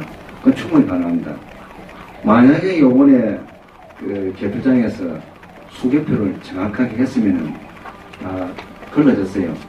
수개표를 안 하면 어떤 일이 벌어지냐면 요번 같은 그 경우에는 프로그래머가 있어요. 운영 프로그램 만드는 실행 파일도 만들고 운영 프로그램도 만드는데 그 운영 프로그램에다가 조금만 이렇게 고치 놓으면은 아까 말씀하신 대로 그대로 실현돼야 돼요. 그러니까 그 수개표를 안 하니까 발각도 안 되면서 그대로 걸려가는 거예요. 그러니까 그거는 충분히 가능하고요. 그 다음 두 번째, 국정원여 저 사건인데요. 제가 국정원여 사건 자료를 보니까 이거 완전 부정선거예요. 제가 왜 이랬냐면 제가 선관위 근무하면서 지방자치단체 공무원들이 처분을 많이 했어요. 지방자치단체 공무원들이 선거운동한다가 저한테 걸려가 목이 많이 날라갔어요. 근데 그 사람들이 이렇게 보면은 공무원들은 그 행위 자체 내가 딱 이렇게 간단합니다. 그 원칙은 내가 박근혜 후보를 지지한다 이렇게 말을 안 하고 박근혜 후보는 이기 좋다 또 한번 올리고 또 조금 있다가 박근혜 후보는 이렇게 제 아버지가 좋아서 좋아 또 조금 있다가 박근혜 후보는 혼자 독실이라서 좋아 근데 이래 올릴까니까 말이야. 예를 든다면은 이래 올리고 문재인 후보는 야당이라서 싫고 종북이라서 싫어 이래 하잖아요. 그거 자체가 선거운동이에요. 그거 한 번 정도 자기가 한 번 정도 하고 문재인 후보 한 번 정도 하면은 그거 아무 목적이 없는 그 의사표시 좋고 나쁘고 의사표시를 보는데 두 번, 세 번, 80몇 번 반복이 되거든요. 이거는 명백한 부정선거예요. 그대로 국정원장이 이 증거가 나오면 바로 그 직원을 해직을 시키고 징계 처분을 하고 검찰에 고발을 해줘야 되는 거예요. 법상. 그런데 국정원장이 그걸 안 하더라고요. 안 했어요. 제가 이걸 왜 정확하게 알았냐면 제가 트위터를 많이 했어요. 트위터에 들어가 보니까 국정원여 사건이 터졌어요. 보니까. 근데 왕장은 트위터상을 왔다 갔다 하는데 보니까 민주당이 대처를 잘못해요. 제가 이런 일을 하니까 민주당 쪽에서는 저를 나쁜 사람을 봤어요. 나는 뭡니까? 원칙에 입각해가지고 바른 말을 해줬어요. 빨리 민주당 사람들은 증거를 가지고 강남 선관위에 가지고 제출하면서 선관위 직원을 붙들고 그 집을 덮쳐라. 덮치고 수고를 해오느라. 그러면 선관위에서 신고서를 주고 그 집을 덮치러 갈 때까지 전화로 법원에 전화를 해가지고 당직 판사의 승인을 받으면 돼요. 그럼 바로 수고가 되는 거예요. 바로 수고를 하도록 해놨더만은 그 민주당 쪽에서 뭐라나 한정수 말 못 믿는다. 이상한 또 그게 언론에서 안 하는 거예요. 그래 이거 봐라. 너 진짜 너 한번 보자. 너 이런 국정한테 당하는데 그 또 세 번, 네 번 올렸어요. 그래 내한테 또 댓글로 다는 또 변호사가 나왔어요. 민주당을 지지하는 그 사람이. 근데 기가 막혀가지고 진짜 이 사람들 자기들 위해서 바로 가르쳐주는데도 어찌로 가거나. 그래가 국정원저 사건이 결국은 국정원한테 이용당했거든요. 이제 이 밝혀졌는데 저거는 지금 어떻게 해야 되냐면은 저것도 선거무효 사유입니다. 명백한 선거무효 사유인데 우리가 가지고 있는 그 선거무효 사유보다는 좀 적습니다. 우리가 가지고 있는 건 중앙선관위가 적법 절차를 위반했기 때문에 전국적으로 광범위하게 이뤄졌고 국정원은 한 정부기관이 한 기관이 정보력이 많은 기관이 저렇게 조직적으로 했기 때문에 저것도 큰 선거무효 사유에 들어갑니다. 만약에 예를 들어가지고 거기에 가담된 공무원들이 지금 70명을 나오는데 그 70명이 그 아까 유포한 내용 있지요. 뭐 박근혜가 좋아, 문재인이 싫어, 문재인이 좋아, 박근혜 좋아 이래 그것이 한 수천만회 정도 보냈다. 이렇게 되면은 판사가 자기들 딱 볼 적에는 영향을 미쳤다 하면 그것도 그런 경우에는 영향을 미쳤다고 치는 거예요. 무슨 말인지 알겠지요? 그런 선거 사범은 영향을 미친 여부를 따지고 우리가 지금 하는 거는 적법 절차 아시겠죠? 적법 절차를 위반하면 바로 무효되는 이거고. 제가 질문 하나 해도 될까요? 네, 하죠. 네, 간단하게 질문하겠는데요. 지금 SBS하고 선관위의 그 발표 숫자가 틀리잖아요. 예. 그 발표 숫자가 틀린데 그 차이도 많이 나고요. 예. 그런데 그러면은 선관위에서 준 대로다가 발표 안 한 거죠. 3시 전에까지. 새벽 3시 전까지 선관위가 준 대로 발표를 안 한 거잖아요. SBS에서. 그럼 선관위 당연히 SBS를 고발해야 되고, 그죠? SBS는 당신들 준 걸로 받았는데 나는 그거대로 발표한 것 뿐이다라고 하면 선관위를 고발할 수 있는 건데 서로 지금 말이 없어요. 아니, 문제가 안 돼. 지금 그거는. 네, 그건 그렇고요. 그렇다면은요, 지금 말씀하신 그 국정원 사건이 단순히 그 좋아요 싫어요 여론 조작이 아니라 그 많은 70명이랑 그 국정원 직원 10명인지 몇 명인지 같이 관련돼서 그 한 거 그것이 자바스크립트 일이 대가 양식 입력 양식이거든요. 왜냐면 웹을 수집해서 거기에 내가 그 질문을 하는 게 있어요. 거기서 좋아요 싫어요 찬성과 반대가 그래서 그게 클릭이 되는 거거든요. 그걸 경찰이 그걸 발표를 안 하는 거예요. 알고 있을 거예요, 제 생각에. 그게 바로 국정원이 선거 개입했다는 거지. 여론조작은 사실은 세발의 피라는 거죠. 그렇게 하고 무선 랜으로 2,000개의 노트북을 사가지고 그걸 연결해가지고 무선 랜으로 해서 발표를 한 거라고밖에 볼 수 없는 거죠, SBS에서. 그쵸? 예, 이상입니다. 아까 그 SBS는 아까 제가 설명한 대로 그렇고요. 그 국정원료는 그 명백한 그 부정선거입니다. 여론조작뿐이 아니라 그 선거의 조작수를 조작한 그것이 흔적이라는 거죠. 명백한 그 부정선거고요. 국민들이 몰라서 지금 안 일어나지 알면은 그 참을 수 없는 사건. 일이 대가 입력 양식입니다.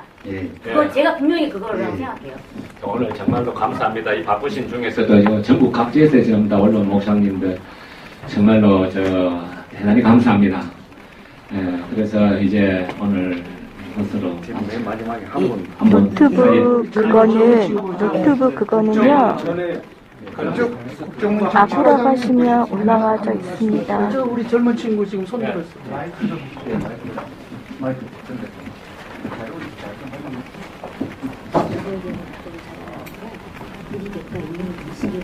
네, 안녕하세요.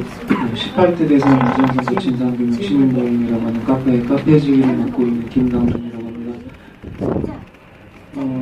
제가 궁금한 거는 조작 가능한 부분이 전자개표기만 조작이 가능한가, 서버 해킹도 가능한가, 혹은 심사집계부에서 의도적으로 장난을 칠 수 있는가, 혹은 투표함 이동 중에서 표를 추가적으로 더 넣을 수 있는가, 그리고 확정된 내용을 기반으로 방송해야 하는 게 원칙으로 알고 있는데 그렇게 방송이 되지 않았잖아요. 그럼 이거에 대해서는 어떻게 처벌할 수 있는가? 오셨습니다. 이게 충남 서산시에서 올라온 개표 상황표인데요. 이 개표 상황표가 어떻게 집계가 돼서 발표되는지가 좀 의문스러운 게 개표 시각이 8시 23분, 투표지 분류 종료 시각이 8시 32분, 이렇게 적혀 있습니다. 9분 만에 1947표가 분류가 돼요. 근데 최종 공표 시각이 8시 49분으로 적혀 있어요. 그러니까 분류가 끝난 시각이 32분이고 공표를 한 게 49분이면은 17분 차이가 나요. 근데 이 17분 동안에 1947표를 다 훑어봤다는 얘기가 되는 거예요. 이 자료에 의하면. 이게 가능한지.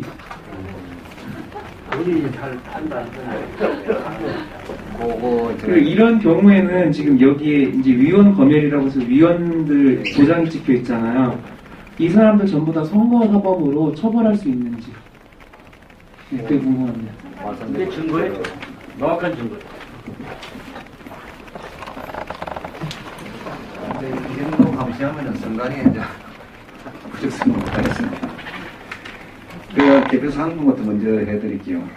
개표 사항표는 아까 9분 10분 만에 개표기가 돌아갔지요. 돌아간 시간 나오고, 그 다음에 그 위원들 공표한 시간. 딱 17분 차이 나요. 예, 17분 차이 나죠. 이제 그 심사집계부에서 이제 지금 다 보고 위원들이 검열이 끝나는데, 그거는 뭐 한마디로 그 심사직급에서 이제 이렇게 하는 겁니다. 투표지를 이렇게 한 장 한 장 안 보고 이렇게 하고 막 사긴 뜬이놓고 지나간 거예요. 그야말로 그건 수개표를 빼먹었다는 정도고요. 시간차로 이거는 이 동작 분석이 됩니다. 그 동작을 이루려면 그 시간을 보통 평균적인 사람이 어느 시간 간다는 건 나옵니다, 계산이. 그거로 인해 가지고 밝혀진 거예요.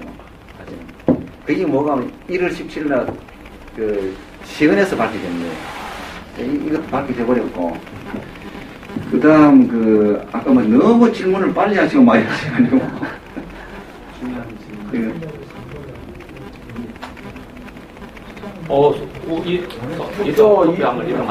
투표함 이동 중에.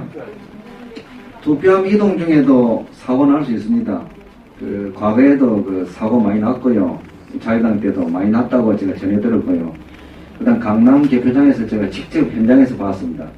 보니까 그런 식으로 하면 얼마든지 바깥치기도 가능하고 내다봐야도 가능하고 합니다. 하고 제주도에서 예. 우리 휴지통에 버렸다는 걸 그걸 어떻게 봐야 됩니까? 투표함하고 투표 개표를 통해서 예. 분류기 부자금이나 내가 붙여놨잖아요. 그 투표지 기표한 것도 있고 그다음에 중앙선거관리위원회에서 그 투표로 이번에 한 것이 아니라는 이야기도 있거든요. 예? 이번에 한 것이 아니라 국회의원 선거 때 할 거라고. 이번에 한 게 아니다. 그걸 어떻게 이름표라고? 그거는 이제 요번에 이제 문재인이 아니고 임기 후과되면 그걸 폐기를 합니다. 이제 시골 같은 데는 창고가 크니까 아주 옛날 자료도 남아있고요. 도시에는 적시 창고가 적으니까 그 기한만 되면 폐기 처분을 해버립니다. 이번에 거는 이번 게 아닌가요? 이번 거는 할 수가 없죠. 이번 거는 큰일 나죠. 어느 지역에 우리가 선거 보전신에 들어갈지 모르니까 없으면 큰일 나죠. 그러니까 이번에 선거 부정은 이 한방에 이렇게 전산으로 조작을 해서 하는 것이 가장 쉽습니다. 그러니까 번거롭게 뭐 어느 지역에 뭐 얼마 몇 번 넣고 이거는 옛날이잖아요.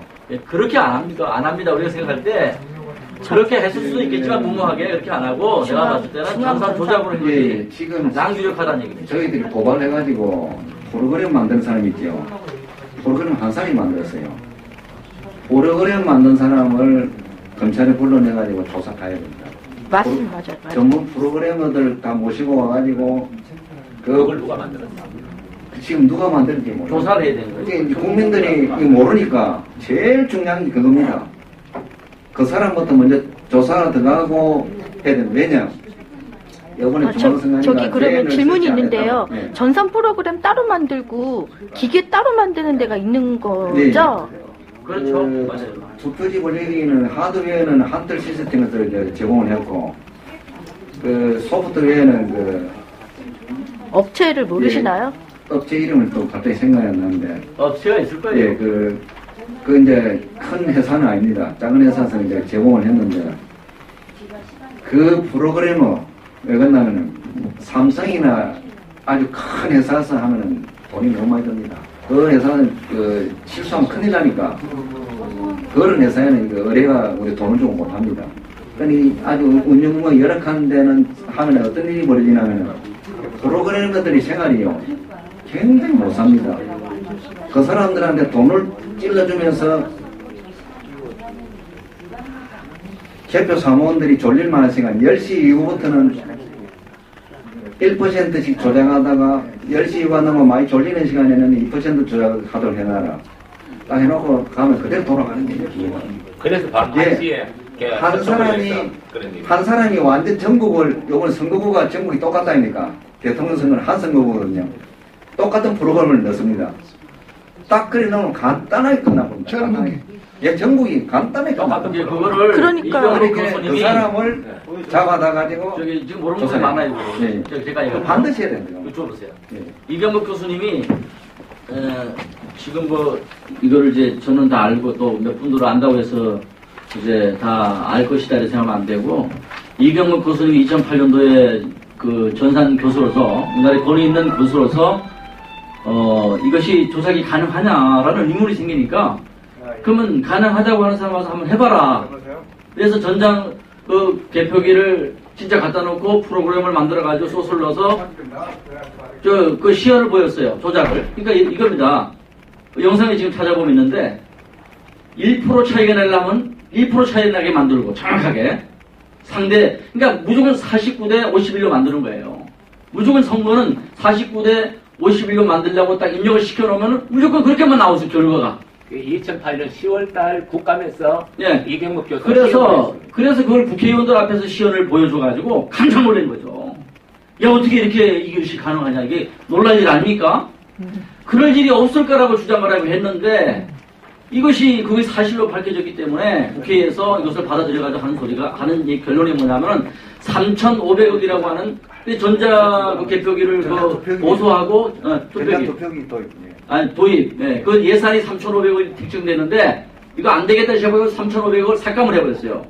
중앙선거에서 올렸는데 이게 도저히 안 되겠다 해가지고 삭감을 하고 결국은 이제 그 교수님 얘기가 맞는 걸로 증명이 돼서 앞으로는 전자 개표기를 사용해서는 안 되겠다. 철저하게. 그래서 이건 그 보궐선거라든지 이런 보조로만 사용해라. 이렇게까지 했는데, 이번에 이제 이거를 그냥 돌렸다고 한다면, 아까 얘기했지만 서산이라고 그랬습니까? 아까? 김강산 우리 선생님? 서산? 이게 제가 받은 자료인데요. 예. 충남 서산에서 예. 올라온 자료고요. 충남 서산뿐만 아니라 제가 사는 인계동에도 제가 누가 저를 올려가지고 내 인계동 들어가서 봤어요. 봤더니 7시 19분에 시작을 했더라고요. 인계동. 왜? 뭐 도해지니까. 그러나 지방 같은 데는 사실상 멀어요. 그래서 3시 반 넘어서 시작하는 거예요. 7시 반 넘어서. 그런데 언제 끝났나 하니까 2시간 한 50분 걸렸어요. 근데 표수가 얼마 정도 되냐 하니까 인계동의 표가 12만 표입니다. 12만 표를 하는데 2시간 50분 걸렸다면은 이건 또 엄청나게 빨리 한 거예요, 이것도. 예. 아니, 그냥 우리가 지난번에 시연회 했을 때 6,000표를 하는데 얼마 걸렸죠? 2시간 30분 걸렸습니다.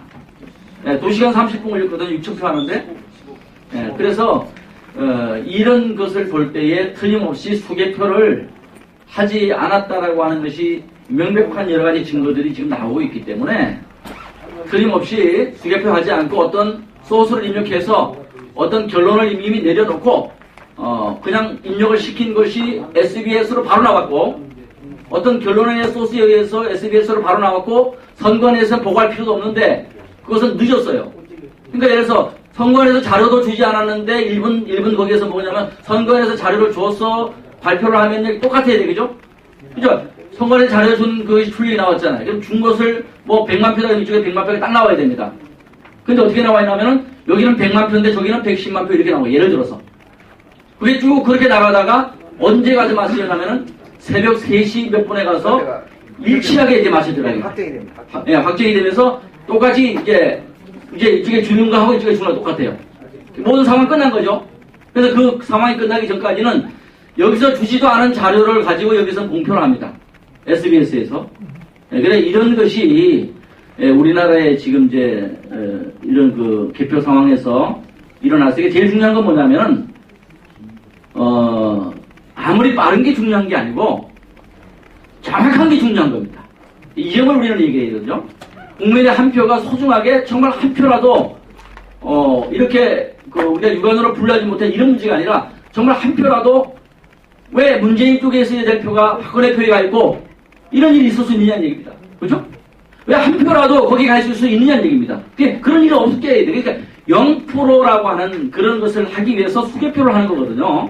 그래서 정확한 투표를 하고 정확한 개표를 하고 해서 이 문제를 우리가 밝혀내자고 하는 것이기 때문에 우리 국민들이 지금 당장 쉽게 된다고 생각하시면 안 되고 조직적으로 정말 여러분들이 아셨다면은 우리가 이제 계획을 세워가지고 조직적으로 내가 있는 곳에 가서 서명도 받아내야 되고 조직적으로 움직여서 그룹을 형성해 나가야 되고 이런 것을 지금 이제 의논을 해야 될 것 같아요. 우리 목사님들이 이제 바쁘신데 오셨는데 일부 가셨어요. 그런데 빨리 지금 목사님들 몇 분들이 지금 모셔가지고 후속 조치에 대해 가지고 우리가 의논을 좀 해야 될 것 같아요. 예. 네, 너무 좀 많이 하지 말고. 예, 제가 질문 하나 해도 될까요? 질문 한 번만. 어르신들. 제가 질문 하나 하겠습니다. 그 서프라이즈에 보면은 신상철 씨가 말씀한 게 있는데, 새벽 3시부터인가 일정한 시간부터 그 개표가 완료되는 시점까지는 그 문재인 표가 더 많이 나옵니다. 두 지역만 빼고, 호남 지역하고 대구 경북 지역만 빼고 나머지 모든 지역, 서울, 경기, 인천, 강원, 충청, 부산, 경남, 제주 할 것 없이 다 빨개졌습니다. 네, 전부 그 문재인 후보 표가 더 많이 나옵니다. 그러면 어느 함이 뭐 더 많이 나올지 이런 것도 모르고, 그 지역은 일률적으로 예를 들자면은 그 부산 경남 지역은 4대 6으로 압도적으로 박근혜 후보가 이겼는데, 어떻게 마지막 시간에는 그 지역도 문재인 후보가 더 표가 많냐 이거예요. 그래가지고 마지막에 51.6%로 딱 맞춥니다. 그러면 그 이전에는 51.6%보다 득표율이 박근혜 후보가 더 높았기 때문에 그걸 51.6%로 맞추기 위해서 부자연스럽게 예를 들자면 새벽 3시부터 마치는 그 개표가 완료되는 시간까지는 모든 전국 지역이 문재인 후보표가 더 많은 겁니다. 이거는 명백한 조작의 증거다. 그렇게 말씀하는 걸 제가 봤습니다. 답을 좀. 예, 저 질문부터. 아니, 이제 10분 내로 끝내야 잠깐만 간단하게 좀 얘기. 여기 5시부터 회의가 있답니다. 예, 뛰어들다가 지금 이야기가 왔어요. 감사하네요. 알겠습니다. 그 지방 곳곳에서 우리 목회자님들이 이렇게 오셔가지고 정말 함께 해주시는 데 대해서 상당히 감사드립니다. 그리고 지금 연태까지 나눈 대화에서 이번 선거가 분명히 불법을 저질렀고, 지금 싸움은 불법과 정의의 싸움입니다. 그러면 지금까지 완전히 오신 목사님들께서는 불법이라는 걸 완전히 숙지하셨을 줄로 믿습니다. 그러니까 돌아가셔서 목회하시면서 열심히 지금 현재 이 불법을 저지르고 있는 이 정부를 상대로 해서 선거관리위원회 말하자면 정부로 얘기를 하는데, 이 부정과 우리는 반드시 정의와 싸워서 이겨야 됩니다.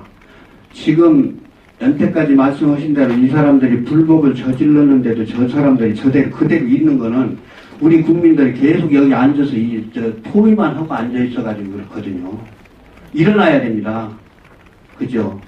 일어나기 위해서 정말로 밤새워 기도해 주시기 바랍니다. 감사합니다. 시간상 예를 한마디 하시겠습니까? 간단하게 한 번만. 조정하는 건 얼마든지 가능하고요. 지금 요번에는 그 절차를 안 지켜가지고 전부 다 의혹을 사게 됐습니다. 사게 됐으니까 그 말씀하신 대로 의심 충분히 할 수 있고요. 그 다음 저희들이 하는 이 사건은 또 대안이 다 있습니다. 대안이 없으면 저희들이 비판을 받을 텐데 대안도 다 있고 하니까 마음을 놓으시기 바랍니다. 제가 한마디만 하겠습니다. 지금 목회장님께서 오셔가지고 지금 이제 여기 보면은 부정선거 규명이라고 하시는데, 저희들은 규명이 아니고 명백한 부정선거에 대한 모든 결론을 내고 증거고 명백한데 부정선거입니다. 복잡하게 자꾸 규명이 차원이 아니고 부정선거고, 지금 언론에 보도되고 있는 국정원 댓글요, 이것은 혼자서는 도저히 불가능한 거고, 이거는 국정원장이 다 같이 부정선거를 저질렀고, 다시 말하면 지금 체제가 되냐면, 저는 모든 정부에서 국정원, 중앙선거관리위원회 김동완 대법관, 그 다음에 새누리 김무성 및 박근혜가 다 알고 있습니다. 이게 합작의 부정선거입니다. 그래서 저희들은 그에 대해서 조금 더 뭐 두려움도 없고 뭐 떨림도 없고 당당하게 싸울 수 있어요. 그래서 가셔가지고 무조건 부정선거 올리고 저희가 하는 이제 적극적으로 밀어주고 같이 해서 바로 잡아야 되는 겁니다. 그걸 말씀드립니다. 예. 한마디. 그러니까 이번 선거, 그러니까 이번 선거는 이렇게 이해를 하고, 저는 이해를 했습니다. 말하자면은, 이번에는, 이 부정선거는 국민들도 모르고 개표 불리기에 의한 부정선거고, 여기 선거관리위원회와 서버 조작한 사람과 개표 불리기가 와 또 방송사와 이렇게 일률적으로 나간 데 대해서 이 사람들은 들러리만 쓰고 텔레비만 보고 있었다 그 말이죠. 맞습니다. 그렇죠? 예, 맞습니다. 그거예요. 빼앗긴 날이 추억스러운 날입니다. 자, 이렇게 해서 마치겠습니다. 선거 우리 그 소송인단에 여러분들 많이 협조해 주시고요. 네. 오늘 김한영수 선생님, 김필환 선생님 격려해 주시죠. 박수 좀. 너무 고생이 많습니다. 그리고 오늘 같이 대단히 감사합니다. 그리고 목사님들 좀 이렇게 나머지 분들 좀 모여주시면 감사하겠습니다. 예, 대단히 감사합니다. 예. 기독교 방송이 아니고 110명의 여기 그 소송인단 대표 우리 한영수 대표님 오셨고, 그다음에 정치적인 상황을 가지지 않으신 우리가 저 분께서 앞에 우리 시민 뭐 대표 해가지고 오셨는데 이 하나가 돼야 되는데 오늘 목회자 기자회견으로 지금 기자회견을 했습니다. 예, 그 부분을 이야기를 해서 이 앞에 국민들 앞에서 우리 하나로 갈 수가 없어요. 큰 거 앞에서 하나가 돼야 돼요. 하나가 되는 어떤 부분을 준비했습니다. 네, 오늘 지금 얘기하죠. 예. 우리 가지 마시고 여기 이제 우리 아프리카 TV 보시는 분들이 몇 명이에요? 200명이 넘으세요. 200명 넘는데 이 부분을 좀 이야기를 해서 221명. 다시까지 비우라고 그러니까 얼른. 네. 지금 따로 나가서라도 다시 시간 비워줘야 됩니다. 나가야 되니까 카페로 가든지. 제가 우리 목사님들 전체적인 주머니래요. 주머니 지금 한영수 대표님하고 또 다른 그 시민 대표 촛불 집회를 하시는 분들하고 하나가 되기를, 조직을 하나가 되기를 촉구하는 거예요. 이게 시간이 없어서 제가 말씀 못 드렸으니까 절대 하나가 되지 않으면 안 됩니다. 통장도 자금도 다 하나가 돼야 됩니다. 어떻게 여기서부터 시작해서 다른 데서 통장으로 다시 입금되고 이게 구조가 돼서 안 돼요. 그러니까 이거 국민들을 위해서 하나가 되지 않으면 큰일 납니다. 또 얘기를 해보죠. 지금 시간이 없어서 안 되니까 나가고 일단은 목사님들끼리 따로 모여서 얘기할 거 있다는 데서 일단 촉구를 하는 거니까 일단 오늘은 이쯤하고요. 예, 목사님이 그 부분도 지금 중재자 역할을 하시려고 하신 것 같습니다. 한영수 대표님 쪽에서 이쪽에 서로 이제 어떤 의견이 안 맞아가지고 따로 하겠다는 얘기를 들었기 때문에 그건 있을 수 없는 거예요. 말도 안 되는 소리죠.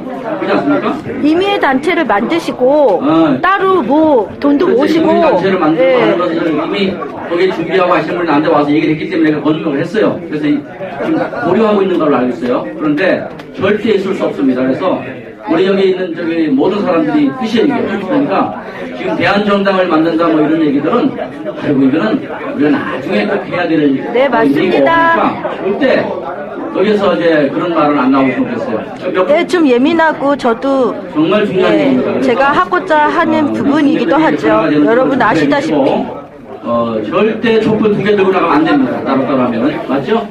네. 그렇게 뭐 중재자 역할을 좀 해주시기 바랍니다. 목요일 날 7시에 여기